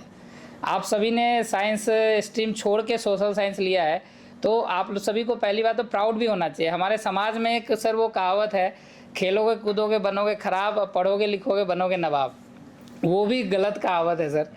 उसमें भी आप देखो, खेलने कूदने वाले तो बढ़िया ओलंपिक मेडल ला रहे हैं, वर्ल्ड कप जीत रहे हैं, अच्छे पैसे कमा रहे हैं, और किसी भी एक बहुत अच्छे आईआईटी इंजीनियर से ज़्यादा वो एक साल में सिर्फ आईपीएल में कमाते हैं। तो ऐसा कुछ नहीं है, ये सारे स्टीरियोटाइप्स हैं पहले के। इनको आप जब तोड़ेंगे, ग्लास सीलिंग तोड़ेंगे, तो आप जब ऊपर निकलेंगे तो आप देखेंगे कि अरे इससे ऊपर भी कुछ दुनिया है। ये सोसाइटी फालतू में हमें कोकून के अंदर बंद करके ऐसे करो, वैसे नहीं करो, ये करो, वो करो। तो मेरा यही कहना है कि आप जो करना चाहते हैं करें। Many of them go for civil service, will go for, but मुझे ये भी पता है कि कुछ लोग 12th के बाद या ग्रेजुएशन के बाद फिर सोच आएगा कि नहीं यार, हम चार्टर अकाउंटेंट करते हैं, कॉमर्स ले लिया, अब हमें इसमें करते हैं। एक चार्टर अकाउंटेंट की सैलरी 10 इंजीनियर के बराबर है। तो हम सोचते थे यार, हमने मैथमेटिक्स लेके फिर आईआईटी ये करके इधर आ गए, ये तो इससे अच्छा कॉमर्स पढ़ लिए। तो कॉमर्स में भी मैथ होता है, कॉमर्स से चार्टर अकाउंटेंट का एग्ज़ाम क्रैक करके बढ़िया पैसा कमाते, अगर पैसे ही कमाना था तो there are many alternatives, many things in the life. आप बस अभी जियो, छोटे बच्चे हो, आराम से जियो, थोड़ा सा स्क्रीन टाइम कम कर दोगे, खेलोगे कूदोगे, बढ़िया लाइफ कटेगी। खूब खेलो कूदो। हम लोगों ने तो सर खूब खेला है अपने टाइम पे। आजकल के बच्चों का तो ठीक है, आप इंजॉय करो लाइफ को। सिंपली अगर डिवाइड करना है तो आप डिवाइड कर दो 24 आवर्स को। 8 घंटे सो, 8 घंटे पढ़ो, 8 घंटे खेलो, या अदर थिंग्स करो, टीवी देखो, जो भी है। तो you can divide your time in 3 hours. यही है मेरे तरफ से। आप सब अच्छा करेंगे, मुझे होपफुल है, और अच्छे भविष्य की मैं कामना करता हूँ। मैं बताना चाहूँगा, चलो राजदीप जी हमारे MBBS डॉक्टर है, फिर उन्होंने अपना करियर डॉक्टर से यहाँ कैसे किया, तो वो थोड़ा बता दीजिए। Even when I was in medicine, तब भी मैं गवर्नमेंट सेटअप में सरकारी हॉस्पिटल में ही काम करता था। तो मुझे इंटरव्यू में भी सेम सवाल पूछा गया था, तो मैंने एक तरह का अपग्रेड ही किया है। मैं एक थोड़ा सा बड़ा लेवल पे आ गया हूँ कि जिसमें मैं ज़्यादा सर्व कर सकता हूँ। Previously also I was in this regional hospital Ludhiana, तो वहाँ पर भी एक पब्लिक सेक्टर लोगों की सेवा में ही था। अब भी वैसे हूँ, तो स्केल थोड़ा बढ़ गया है। तो बाकी अगर आप लोगों में से कुछ अगर कोई पूछना चाहता है एनीथिंग। आप यंग माइंड्स हो, आप पूछो, आपको आपके दिमाग में क्या चल रहा है आजकल, क्या इलेक्शंस का पूछ सकते हैं, एमसी इलेक्शंस भी कराया है हमारे जिन सामने, शायद इलेक्शंस भी कराया है। कुछ भी पूछ लो, विल ट्राई, अगर जितना भी as per our exposure level will try to answer that. आपने डाइवर्स बैकग्राउंड देख लिया, मैडम का, सर का, हमारा डीसी सर का, सभी का आप जान गए कि किसी भी फील्ड से कोई भी कहीं भी है, कहीं भी चल रहा है। ठीक है, ये पूरा जो सिस्टम है ये एक संविधान के अंतर्गत चल रहा है। बट मेरा बाई एंड लार्ज सभी लोगों को एडवाइस ये रहेगा कि आप अभी बचपन है तो बचपन एंजॉय करना बड़ा ज़रूरी है। बिल्कुल। आईएएस बनने के लिए, डॉक्टर बनने के लिए आगे रहेगा टाइम, पर बाद में बचपन में नहीं आया जाएगा। अब you have to live the fullest, balance करके चलो सब कुछ, की पढ़ाई भी करो और बचपन भी रहे। एक जो रूल ऑफ थंब है कि जो भी कर रहे हो अच्छे से करो, वॉट एवर यू डू। जब छुट्टियां हो तो खेलो, जब नहीं हो तो पढ़ाई करो, पढ़ाई में छुट्टियां ना करो। जैसे मेरे पास भी बड़े सारे छोटे आ जाते हैं कि सर हमारा बच्चा डिसाइड कर लिया है कि सिविल सर्विसेज के लिए अभी बहुत टाइम तैयारी की, तो मुझे समझ में बोलूँ क्या, इसलिए मैं जनरली बोलता हूँ न्यूज़पेपर पढ़ लिया करो। मतलब मैं मोटिवेशन की बात इसलिए करता हूँ ना कि न्यूज़पेपर आप 10 दिन पढ़ोगे ना, 11वें दिन लगेगा क्या बोर हो रहा हूँ। ये आपका रूटीन बड़ा इंपॉर्टेंट है। नॉलेज मतलब चीज़ें, you should be aware about things. कुछ नहीं है, आपको ज़िला बिलासपुर में जीके के क्वेश्चंस पूछ लिए जाएंगे, शायद आप लोग नहीं जाओ, यहीं ज़िले में रहते हो आप, यही सारे। हिमाचल का भी बहुत सारे जीके क्वेश्चन पूछ लिया जाएगा, नहीं क्या, कहाँ से पूछे जाते हैं, न्यूज़पेपर पूछे जाते हैं। किताब रिसोर्सेज जो है लाइब्रेरी में इतने सारी किताबें, क्या बंदा हर किताब पढ़ सकता है? ह्यूमनली पॉसिबल ही नहीं है इतना किताब पढ़ सकता। तो आपको पता होना चाहिए, ये यूपीएससी चाहता है, मतलब सिलेबस क्यों दिया है, या फिर इंटरव्यू में क्वेश्चन क्या पूछे जाते हैं, जनरल अवेयरनेस क्या है आपके बारे में, क्या, कहाँ से पढ़ाई किया है, कहाँ स्कूलिंग किया है, ये सब चीज़ें होती हैं। तो you should know about things, ये मतलब करना, और बाकी जो है जो सही समय पे आप लोग कर लो। अभी बहुत टाइम है यार, एंजॉय करो आराम से। मैं इस हिसाब से भी रिक्वेस्ट करूँगा कि ही also has a very good journey, और इन्होंने डाइवर्स बैकग्राउंड से आप आए हैं, तो आप भी अपना एक्सपीरियंस शेयर। मेरा नाम राजकुमार है, मैं एचएस ऑफिसर हूँ, अभी एसीडीसी बिलासपुर हूँ।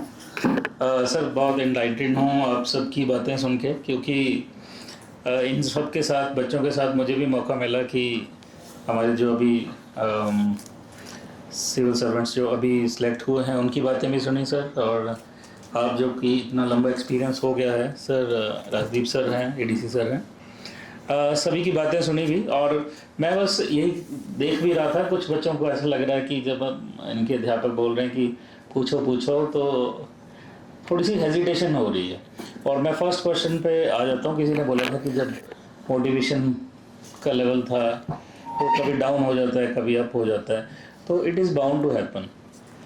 मोटिवेशन कभी ऐसा लगेगा आपको कि ख़त्म हो गया सब कुछ, लेकिन ये ह्यूमन नेचर है। उसके बाद थोड़े समय के बाद आप फिर से मोटिवेट हो जाएंगे, ये मुझे लगता है सर। मैंने जैसे अभी मैडम बता रहे थे, सपना मैडम, कि इन्होंने 4 बार 5वीं बार क्वालिफाई किया। मैंने भी 4 बार सर मेंस लिखा लगातार, और चौथी बार हुआ। और जब मैंने पहली बार एग्ज़ाम लिखा, और लिखते समय मुझे लगा था कि this is not made for me, कि ये तो कुछ और ही पूछ रहे हैं, मैं कुछ और पढ़ता था, क्योंकि कोई पता नहीं था कि क्या किस ढंग से प्रिपरेशन करनी है। और फिर जाते समय मैं ये सोच रहा था जब मेंस मैंने लिखा सर कि इस बार अगली बार नहीं करूँगा इसको, क्योंकि वो एक लेवल, जैसे कह रहे थे, आपकी मोटिवेशन ख़त्म हो रही थी। लेकिन जब कुछ समय के बाद फिर से एग्ज़ाम निकला तो फिर से मोटिवेशन हुई, फिर दिया, फिर फेल हुए, लेकिन अब उतनी डीमोटिवेशन नहीं थी। देखा कि बहुत सारे लोग ऐसे जो 10-10 बार, जिन्होंने, मैंने एक ऐसा आदमी भी देखा जिसने कम से कम 15 इंटरव्यू दे दिए थे और अल्टीमेटली वो सिलेक्ट हो गया। तो ये बात है, जब आप देखते हैं कि इस एग्ज़ाम में अगर आप फेल भी हुए, इनफैक्ट किसी भी एग्ज़ाम में आप फेल हुए, तो इम्पॉर्टेंट ये है कि क्या आप दोबारा उठ जाते हैं। मैडम ने कहा कि अपनी गलतियां अगर आपको कोई शायद बाहर का व्यक्ति बता दे, अगर कोई आपको बहुत ज़्यादा ऑब्जर्व करे तो हो सकता है बता दे, लेकिन आपको अपनी गलतियां खुद पता होती हैं। अगर आप थोड़ा इंट्रोस्पेक्ट करेंगे, बैठेंगे, तो आप जान पाएंगे कि आपकी गलती क्या थी। तो इसलिए मोटिवेशन आएगी, और मोटिवेशन अगर अंदर से आएगी तो वो सबसे अच्छी है। एडीसी सर ने भी कहा कि एक इंडस्ट्री भी है वैसे, अगर आपको मोटिवेशन की कमी हो तो वो वैसी गोलियां देते हैं, उससे मोटिवेशन आ जाती है लेकिन वो पैसे से आती है, और वो मोटिवेशन परमानेंट नहीं होती। मोटिवेशन आपके अंदर से होनी चाहिए कि मुझे कुछ करना है तो मुझे क्यों करना है, क्या मैं ये अपने लिए कर रहा हूँ, क्या मैं अपनी फैमिली के लिए कर रहा हूँ, क्या मैं सोसाइटी के लिए कर रहा हूँ। तो अंदर से मोटिवेशन आएगी तो आपको कभी ऐसा बाहर से गोली लेने की ज़रूरत नहीं पड़ेगी कि मोटिवेशन वाली गोली कहाँ गई, आज तो रह गई, है ना। तो ये ज़रूरी है। और अभी आप जिस स्टेज पे हैं, कुछ चीज़ें ऐसी भी हैं जो आपके हाथ में नहीं है। अब हम सब लोग आपको बोल रहे हैं सिविल सर्विसेज की तैयारी कैसे की जाएगी। पता नहीं आप में से कितने सिविल सर्विसेज की तरफ जाएंगे, कुछ लोग और सोशल साइंटिस्ट बनेंगे, ये बहुत सारे फील्ड्स हैं। अभी वैभव ने भी आपको बताया। तो अभी अब आप क्या कर सकते हैं, सर ने कहा कि आप जो भी कर रहे हैं आप उसको टोटलिटी में पढ़ें। अगर आपने कोई टॉपिक पढ़ लिया, आपकी बुक में किसी एक टॉपिक के बारे में कुछ बताया गया है, तो अब मोबाइल का यूज़ आप कर सकते हैं कि ये तो मैंने कर लिया बुक से, अब उसके संबंध में कुछ और प्रश्न भी आपके दिमाग में आने चाहिए जो आपके बुक में नहीं दिए हैं। तो आप टोटलिटी में पढ़ें उसको। अगर आप टोटलिटी में पढ़ेंगे तो वो परमानेंट हो जाता है, क्योंकि लिंक बन जाता है ना। जैसे सर अगर उसकी हम अल्फ्रेड नोबेल की बात करें, बहुत लोगों ने उसके बारे में सुना होगा, सुना है आपने? नोबेल प्राइज़ जिन्होंने शुरू किए थे, दिए जाते हैं नोबेल प्राइज़ हर एक साल। बहुत प्रेस्टीजियस, मुझे लगता है सबसे प्रेस्टीजियस अवार्ड्स हैं। मेडिसिन पे देते हैं, इकोनॉमिक्स में देते हैं, साइंस में देते हैं। तो उसको शुरू करने वाला है, ज़्यादातर लोगों को यही पता है कि उसने नोबेल प्राइज़ शुरू किए थे, लेकिन असली में बहुत कम लोगों को पता है कि जो डायनामाइट है उसकी इन्वेंशन भी उसी ने की थी, है। तो क्यों की थी? मतलब जब उसने की और उसने बहुत पैसा उससे कमाया तो उसको लगता था कि मैं बहुत सक्सेसफुल हूँ। तो एक दिन उसके ब्रदर की डेथ हो गई, भाई की डेथ हो गई, और थोड़ी गलती लगी अखबार वालों को, उनको लगा कि वही मारा गया है। तो नेक्स्ट डे पे जो न्यूज़पेपर में हेडलाइन थी वो थी लाखों का हत्यारा मारा गया। तो उसने जब वो अखबार पढ़ी तो उसको लगा कि मुझे लोग ऐसे जानेंगे कि मैंने डायनामाइट की, हाँ अमर उजाला में आया सर, अच्छा ये अखबार में खबर है। तो उसको लगा कि मैं जब मर जाऊंगा सच में तो लोग मुझे इस तरह से जानेंगे कि मैंने डायनामाइट का इन्वेंशन किया जिससे इतने लोग मारे गए। तो फिर उसने अपनी सारी प्रॉपर्टी से एक ट्रस्ट बनाया, जिन्होंने फिर मेडिसिन में और इस तरह के केमिस्ट्री में, मेडिसिन में, फिजिक्स में जो नोबेल प्राइज़ देने शुरू किए। और आज हम सब लोग जानते हैं कि जो अल्फ्रेड नोबेल है वो नोबेल प्राइज़ के लिए जाना जाता है, डायनामाइट के लिए नहीं जाना जाता। तो ज़िंदगी कभी भी चेंज हो सकती है। मैं ये इसलिए बता रहा हूँ कि जब आप इस तरह से पढ़ेंगे तो आपको पता चल जाएगा कि आप याद रख सकते हैं कि नोबेल प्राइज़ 1901 में शुरू किए गए थे, किसने किए थे, तो ये नाम आपको कभी भूलेगा नहीं। तो जब आप लिंक करके चीज़ों को पढ़ेंगे तो ये कभी भी काम आएंगी। अब ऐसे के बारे में जब हम जानते हैं तो ऐसे जब लिखा जाएगा किसी भी उसमें, तो किसी एक पैटर्न पे नहीं लिखा जाएगा। आप बहुत सारी चीज़ें जानते होंगे, आप खुद ही कहीं ना कहीं उसको वहाँ पे लिख पाएंगे। अभी भी जब आप ऐसे लिखेंगे +1 या +2 में, कुछ ऐसी चीज़ें अगर आप लिख देंगे, स्वामी विवेकानंद के बारे में लिख देंगे, अल्फ्रेड नोबेल के बारे में लिख देंगे, आइंस्टीन के बारे में लिख देंगे, अब्राहम लिंकन के बारे में लिख देंगे, तो वो फिर आपके ऐसे को या आपके जो राइटिंग पीस है उसको बड़ा इम्प्रेसिव और वाइब्रेंट बना देगा। तो अभी जो कर रहे हैं वो अच्छे से करें। सर ने कहा खेलें, खूब खेलें, 8 घंटे खेलें, क्रिकेट खेलें, टेनिस खेलें, बैडमिंटन खेलें, लेकिन मोबाइल से बाहर खेलें। इसमें भी है sir, I often play tennis in this, लेकिन मोबाइल से बाहर वाली गेम्स खेलें। इसमें भी क्रिकेट है, टेनिस है, सब कुछ है ना। तो वो आपको एक स्ट्रेंथ देगा जो आने वाली लाइफ में आपके बहुत काम आएगी। एंजॉय करें लाइफ को, आप एक्सपीरियंस करें चीज़ों को, और टोटलिटी में पढ़ें। इस समय तो आप न्यूज़पेपर पढ़ने की आदत डाल लेंगे तो बहुत अच्छा रहेगी। सर ने एक और भी बात कही थी कि हम लोग भी आपकी चेयर्स पे बैठ के यहाँ पे पहुँचे हैं। मुझे लगता है सर ये लोग बहुत लकी हैं जो जिनको डिप्टी कमिश्नर इस एज में दिख रहे हैं। अगर मैं अपनी बात करूं तो आई वाज 33 जब मैंने पहली बार डिप्टी कमिश्नर को देखा, और मुझे पता चला कि मतलब ये भी इंसान ही होता है। तो आप लोग बहुत लकी हैं। मैं सर का धन्यवाद करूंगा कि आपको मौका दिया, और आपका स्कूल और आपका इंस्टीट्यूशन जो आपको यहाँ पर ले आया है, तो आप लोग पहले ही बहुत लकी हैं। और मुझे यकीन है कि सर की और पूरे पैनल की बातें सुन के आप लोग जो मोटिवेशन है जो अंदर है वो कहीं बाहर ज़रूर आएगी। Thank you so much. किसी को कोई सवाल, कोई सजेशन? मुझे ध्यान है जो 2-3 लोगों ने सवाल पूछा था, मैं लास्ट में उसको रैप अप करूँगा। कुछ और है? ओपन है, और जब तक हमारा ये कंप्लीट नहीं होगा, एक तो मैं चाहूँगा कि बच्चे बैठे हुए हैं, आप लोग स्नैक्स वगैरह रखा, किसी ने खाया नहीं, काफ़ी देर से बैठे हैं, अगर आपको पानी या कुछ चाहिए तो खाइए, और स्नैक्स वगैरह भी खाइए। प्लीज़ ओपन प्लीज़ आप फील फ्री। तब तक मैं तैयारी कर लेता हूँ, जो सवाल आपने पूछे हैं उसकी भी तैयारी करनी पड़ेगी। बिना तैयारी किए कहीं भी नहीं जाना चाहिए, ये चीज़ें भी सीखिए। परीक्षा देते हैं तो ये भी आप बच्चों के सामने क्या बोलना है, ये भी मेरे लिए एक परीक्षा है, ठीक है। मैं जो आपने कुछ सवाल पूछे हैं या इनडायरेक्टली या डायरेक्टली फॉर्म में हैं, वो मोर और less everyone has a same story. जैसे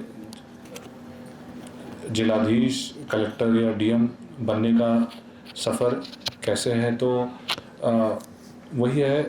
आप जनरली जो डीसी बनते हैं वो 8-9 साल का जो सर्विस है, 7 साल 6 साल ऐसे मिनिमम सर्विस होता है। 7-8 साल में आप इस पद पे आते हैं, और सेम है हम मेरा भी सेम स्टोरी है, सेम है।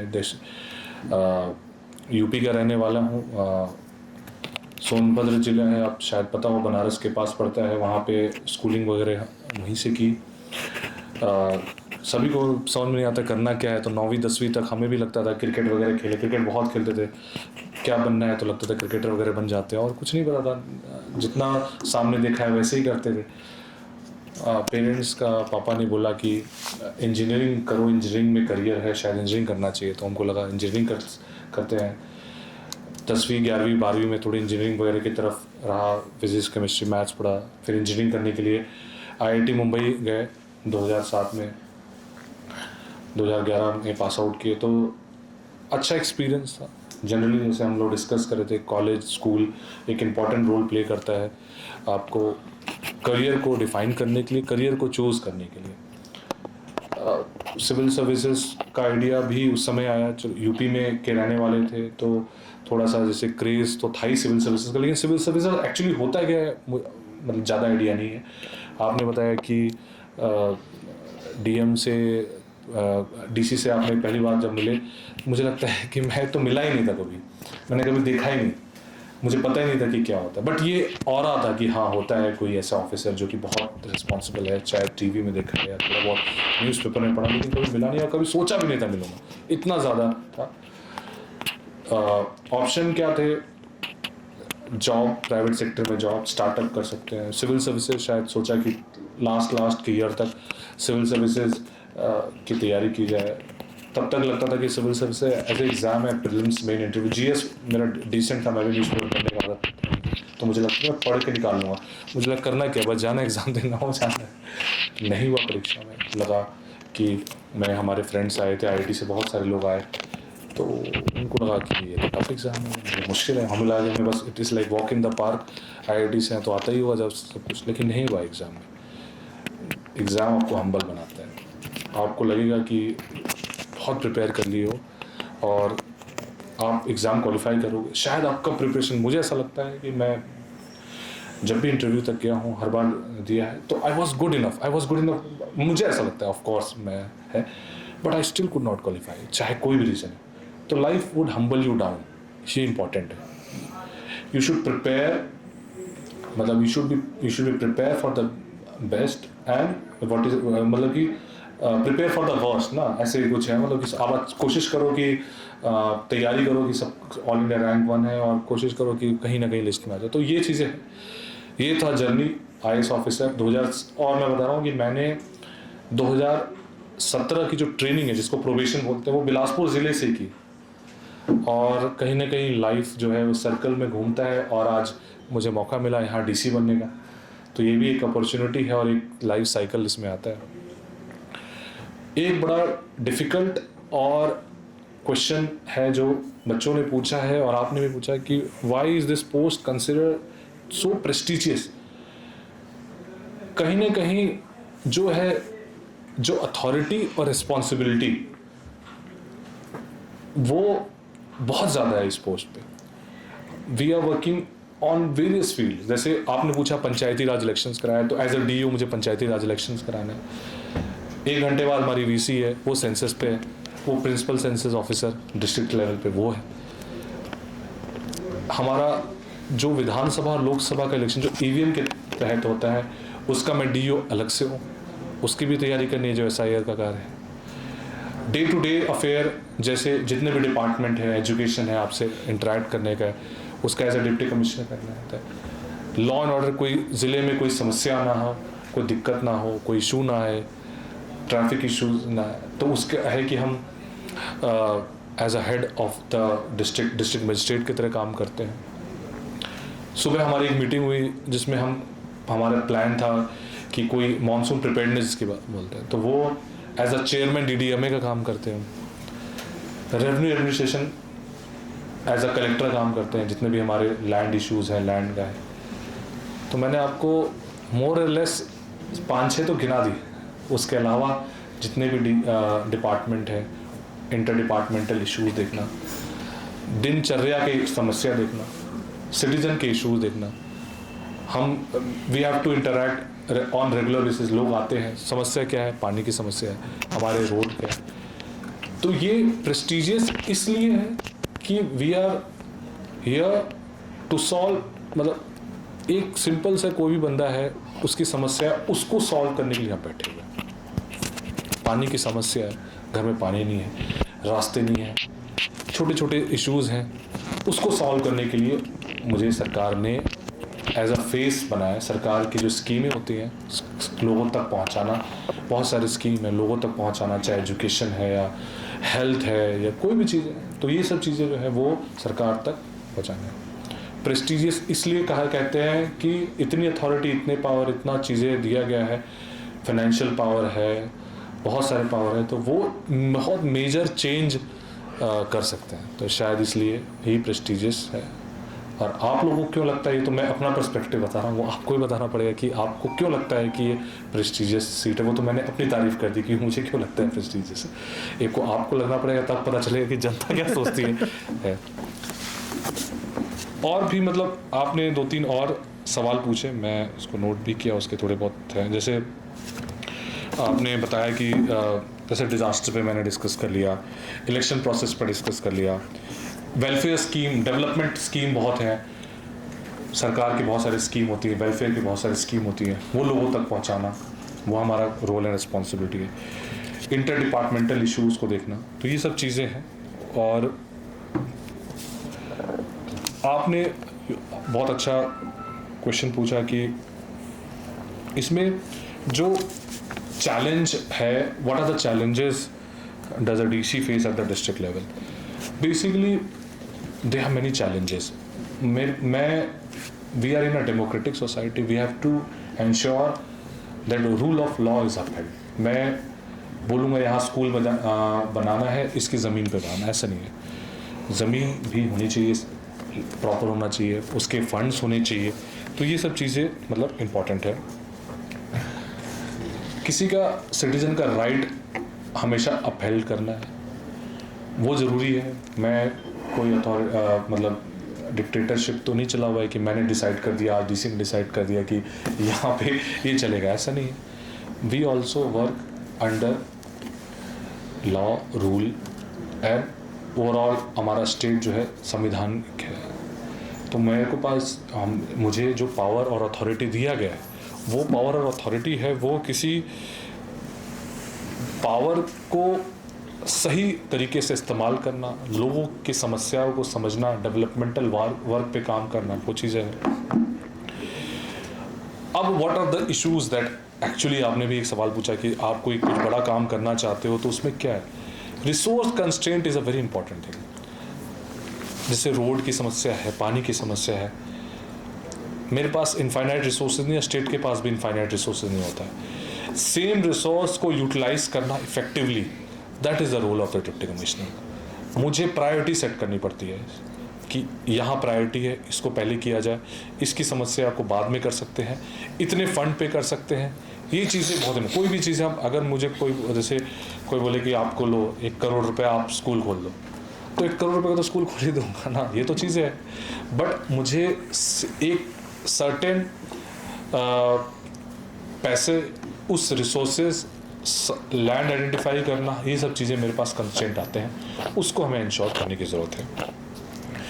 अलग अलग डिपार्टमेंट के साथ कोऑर्डिनेट करना, सबसे पहले कि हमने ज़मीन देखी, फिर देखा कि फॉरेस्ट लैंड है, फिर जल शक्ति वालों से बोला पानी करना है, बिजली है, सारे विभागों को एक साथ बैठाते हैं, तब जाके हम कोई समस्या का समाधान करते हैं। तो इंटर डिपार्टमेंटल जो है वो इशू हम फेस करते हैं, मतलब कहीं ना कहीं जो पावर की बात करते हैं, कहीं ना कहीं इंटर डिपार्टमेंटल इश्यूज भी है। टाइम कंस्ट्रेंट बहुत इंपॉर्टेंट है। मैं बोलूँगा कि मैं 10 साल में आपका काम कर दूंगा, तो ये चीज़ें नहीं हो सकता। Time constraint is very important, उसको मुझे ध्यान रखने की ज़रूरत पड़ती है। रिसोर्स कंस्ट्रेंट जैसे बताया, same goes with time constraint है।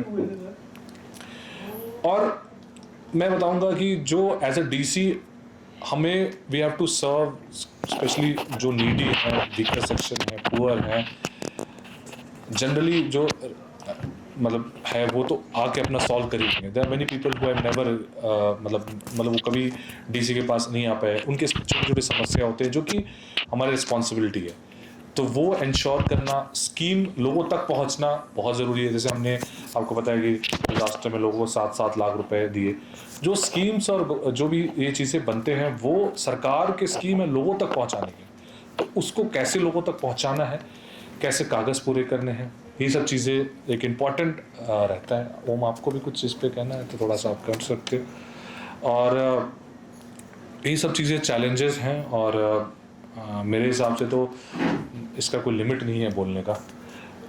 At the end of the day जो है मैकेनिज्म शुड बी ट्रांसपेरेंट। हमारे पास पावर है, अथॉरिटी है, बहुत पावर है, फाइनेंशियली बहुत पावर है, बहुत मेजर चेंजेस कर सकते हैं, बट अकाउंटेबिलिटी, ट्रांसपेरेंसी सबसे इम्पोर्टेंट है। I am accountable to the public. जो डेमोक्रेटिक इंस्टीट्यूशंस बने हुए हैं वो लोगों ने बनाए हुए हैं, लोगों ने आपने किया, वोट किया, उस वोट करने के बाद आपने चुने हैं, एमएलए चुने हैं, मिनिस्टर चुने, उनके अंडर हम गवर्नमेंट एज अ गवर्नमेंट काम करते हैं, but final accountability to the public, और वो ही डिसाइड करते हैं क्या होना है क्या नहीं। तो ये मेजर चैलेंजेस हैं जो हम डेली बेसिस पे फेस करते हैं। पावर है, अथॉरिटी है, रिस्पॉन्सिबिलिटी भी उतनी है, और डेली बेसिस पे इसको हम कोशिश करते हैं अच्छे से इम्प्लीमेंट करें। तो मेरे हिसाब से इतना काफ़ी था मेरे, ठीक है, और थैंक यू सो मच। और अभी भी फ्लोर ओपन है, हमारे नए ऑफिसर्स हैं, वो उनसे पूछ सकते हो, हमसे भी पूछना चाहे पूछ सकते हो, अदरवाइज तो राउंड अप करते हैं, ठीक है। कुछ लास्ट में 1-2 क्वेश्चंस है तो पूछ लीजिए। पूछना है किसी, कुछ भी, एनीथिंग। आई थिंक जो क्वेश्चंस पूछे गए उसके जवाब मिले कि नहीं, ये वो था। जैसे आपका क्वेश्चन था कि क्या इश्यूज फेस करते हैं, वो है प्रेस्टीजियस पे भी कर लिया, जनरल चीज़ों पे भी कर लिया, प्रिपरेशन पे भी कर लिया, तो ये हाँ जी बताओ please. Good afternoon to everyone, myself Dikshit and I am from arts stream. तो सर मेरा आपसे ये क्वेश्चन है कि जो कौन सी ऐसी चैलेंज है जो सबसे बड़ा है आजकल बिलासपुर के लिए, कौन सा चैलेंज बिलासपुर फेस कर रहा है आजकल सबसे बड़ा? बहुत सारे चैलेंजेस है, कौन सा प्रायोरिटाइज करूँ वो इम्पोर्टेंट है। बिलासपुर डिस्ट्रिक्ट में बहुत सारे इश्यूज हैं। देखो बिलासपुर ज़िला जो है, कहते हैं, देखो आप लोगों ने ज़मीन दी, मतलब बिलासपुर में के लोगों ने, तो BBMB यहाँ पे भाखड़ा बांध बना, कोल डैम बना, NH है, रेलवेज का प्रोजेक्ट है, बहुत सारे हमारे प्रोजेक्ट्स चले हुए। तो लैंड एक्विजिशन एक बहुत बड़ा मेजर इशू है, लोग बार बार विस्थापित होते हैं, एक बार छोड़ा है तो वो है। बट उसके अलावा लॉ एंड ऑर्डर, जैसे ड्रग एब्यूज़ बहुत बड़ा चैलेंज है। सर मेरा एक क्वेश्चन है, जैसे आपने अकाउंटेबिलिटी के बारे में बोला, तो कुछ बुरा होता है तब भी आप अकाउंटेबल होते हैं, और कुछ अच्छा होता है तब भी आप शायद अकाउंटेबल होते हैं। हाँ। तो जैसे कि किसी भी डिस्ट्रिक्ट्स में बिजनेस डेवलपमेंट्स होते हैं, या फिर फॉर एग्जांपल बिलासपुर ही ले लें, तो आप चाहते हैं कि बिलासपुर को डेवलप किया जाए, जैसे हमारे पास यहाँ पे लेक है, उसके आसपास डेवलपमेंट की जाए, तो मेरा क्वेश्चन है कि बिजनेसमैन जो होते हैं वो आपके पास कैसे आते हैं, कैसे पिच करते हैं कि we have these type of services, तो आप क्या इंफ्रास्ट्रक्चर हमें दे सकते हैं, नहीं दे सकते हैं, तो आप किस बेसिस पे उसके डिसाइड करते हैं? देखो मान लीजिए फॉर एग्जांपल कोई स्टार्टअप है, जैसे आपने वाटर की बात की, पानी है यहाँ पे, रूल ऑफ लॉ इम्पॉर्टेंट है और free and fair transparent mechanism important है। First come first serve basis पे नहीं होता है। Everyone should get an equal opportunity. मतलब आप चाहते हो कि किसी में कुछ करना चाहते हो तो उसमें पहले देखा जाता है कि परमिशंस कौन कौन सी परमिशन दिए जाएंगे। वो परमिशन मतलब ऐसा तो नहीं कि वो रिसोर्सेज सिर्फ आपके लिए एक्सक्लूसिव है, should be given to everyone, सबका राइट है। फ्री एंड फेयर इसलिए कह रहे हैं कि ऐसा नहीं कि जस्ट बिकॉज हम और आपका कोई पर्सनल है तो वो है कल्चरल कैपिटल जिसको बोलते हैं। ये चीज़ें हम देख के रूल ऑफ लॉ को अपहेल्ड करना है और जो सरकार की स्कीमें होती हैं लोगों तक पहुंच जाए और आपका जो स्टार्टअप है या बिजनेस वो ऊपर है, ये हमारा एम रहता है। ठीक है, बहुत बड़ा क्वेश्चन है, उसको जवाब देना 2 लाइन में थोड़ा मुश्किल, बट ये समझिए कि रूल ऑफ लॉ बहुत इंपॉर्टेंट है, उसको इंश्योर करना है। मनमानी नहीं होनी चाहिए किसी की, गवर्नमेंट रिसोर्स है, गवर्नमेंट को भी होना चाहिए और ट्रांसपेरेंट होना चाहिए और फ्री एंड फेयर होना चाहिए। मैं ऐड करूँगा 1 मिनट। तो ऐसा है कि we on the behalf of government and the public हम बैठे हुए हैं। अल्टीमेटली आपको पता है कि पब्लिक के प्रति हम अकाउंटेबल हैं, ठीक है। तो जितने भी रिसोर्सेज हैं जो पब्लिक रिसोर्सेज हैं उसके as a custodian, as a guardian deputy commissioner होता है। अब जैसा आपने बोला कि ये रिसोर्स है या कोई भी फैक्ट्री या कंपनी या कोई भी इंडस्ट्री आएगी तो they want to use that resource which is available in our district. For that जो है वो पूरा प्रोसेस है कि उसके एक प्रोसीजर बने हुए हैं, SOP बना हुआ है, स्टैंडर्ड गाइडलाइंस हैं, सेट ऑफ रूल्स हैं, एक्ट हैं, ढेर सारे एक्ट बने हुए हैं, हर डिपार्टमेंट के अलग अलग एक्ट्स एंड रूल्स हैं। उन सब को फॉलो करते हुए एक प्रॉपर प्रोसीजर फॉलो होता है और उसके चेयरमैन डिप्टी कमिश्नर होते हैं, तब ग्रीन सिग्नल दिया जाता है। इट्स नॉट कि कोई एक आया, पिच किया और उसको मिल गया। In government there is no first come first serve, जैसा सर ने बोला। ऑलवेज एक free fair and transparent mechanism से जो है कोई भी प्रक्रिया होगी तो उसी तरीके से ये प्रोसेस स्टैंडर्ड है।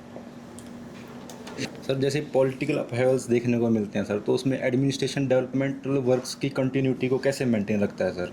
As I consider that it is very quite challenging.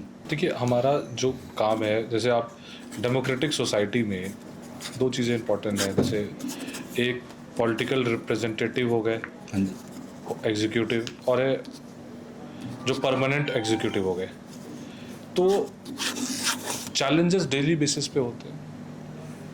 जो गवर्नमेंट की प्रायोरिटीज़ होती हैं हम इंश्योर करते हैं कि उसको फर्स्ट कम फर्स्ट बेसिस पे किया जाए। रिसोर्स मोबिलाइजेशन वैसे किया जाए कि काम जितना जल्दी हो सके और जो लोगों के डिमांड होते हैं वैसे करते हैं। ठीक है, ये डेमोक्रेटिक सेटअप है। इसको मतलब ये तो डिबेट की बात होगी।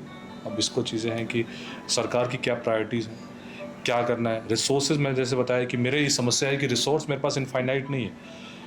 रिसोर्स जो है SDP का पैसा है, रिलीफ का पैसा, we have to distribute on थोड़ा सा फ्रीली करना है और प्रायोरिटी के हिसाब से। तो वो चैलेंजेस रहते हैं और उसको हम कोशिश करते हैं उसको इंश्योर किया जाए। Okay sir, thank you so much. आप सब यहाँ आए और फाइनली हमने ये सेशन कर लिया और आपसे बड़ी चर्चा हो रही थी कि कब करना है। हाँ जी सर, पंचायती राज चुनाव थे, पंचायती राज चुनाव में थोड़ा बिजी हो गए कब, और आज मैंने वही बताया कि 2 यंग ऑफिसर्स हैं, उनका भी मैं धन्यवाद करना चाहूँगा कि वो सिर्फ टेक्स्ट मैसेज पे आ गए। 12:30 बजे 1 बजे करीब मैंने इनको कॉल किया, मैसेज किया कि आप लोग आ सकते हैं, क्योंकि डिसाइड भी 12:30-1 बजे मैं बताया हमारा मॉनसून प्रिपेयरनेस की मीटिंग चली हुई थी, आपसे चर्चा हुई। मैं कहा कल किसने नहीं देखा है, कल कोई और मीटिंग आ जाएगी, फिर कल करते करते और एक अच्छा सेशन रहा। मैं आपकी तरफ से, ज़िला बिलासपुर की तरफ से भी मैं हमारे जो यंग ऑफिसर्स हैं उनका मैं बधाई भी देना चाहूँगा कि एक सोर्स ऑफ इंस्पिरेशन रहता है कि बिलासपुर में अगर लोग सिविल सर्विसेज में आ सकते हैं तो हमारे बच्चे भी आ सकते हैं, ये है। और बच्चों का भी धन्यवाद कि आप लोग इतने दूर यहाँ चल के आए। साथ साथ हमारे ज़िले से सारे ऑफिसर्स यहाँ बैठे रहे। ADC साहब ने भी अच्छा एक्सपीरियंस शेयर किया, हर एक फील्ड से शेयर किया। AC साहब थे, SDM साहब थे। एक अच्छा सेशन रहा, सीखने को मिला, आप लोगों से भी सीखे कि हमें एज अ प्रशासन को क्या करने की ज़रूरत है, क्योंकि जो कहीं ना कहीं मतलब जो सवाल आपके आते हैं वो कहीं ना कहीं हमें भी एज अ फीडबैक मिलता है।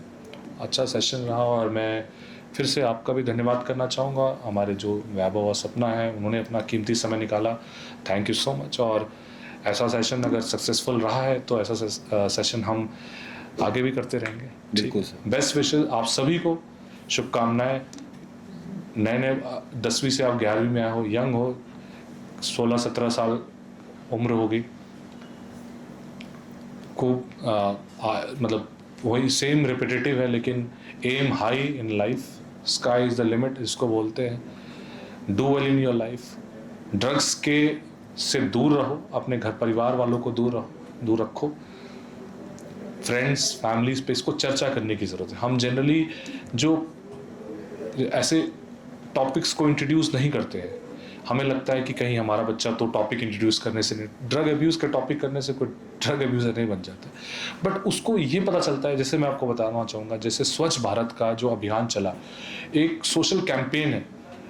हम ये कहें कि सिर्फ प्रशासन, पुलिस प्रशासन मिल के इसको बंद कर देगा, ऐसा नहीं है। समाज को भी आगे आना है और साथ मिल के कार्य करने की ज़रूरत है। ठीक है, मैं इसी के साथ एंड करना चाहूँगा अपना लेक्चर, और ये शुभकामनाएं फिर से, best wishes, do well in your career, keep the spirit high. ठीक है, थैंक यू सो मच। ठीक है, हमने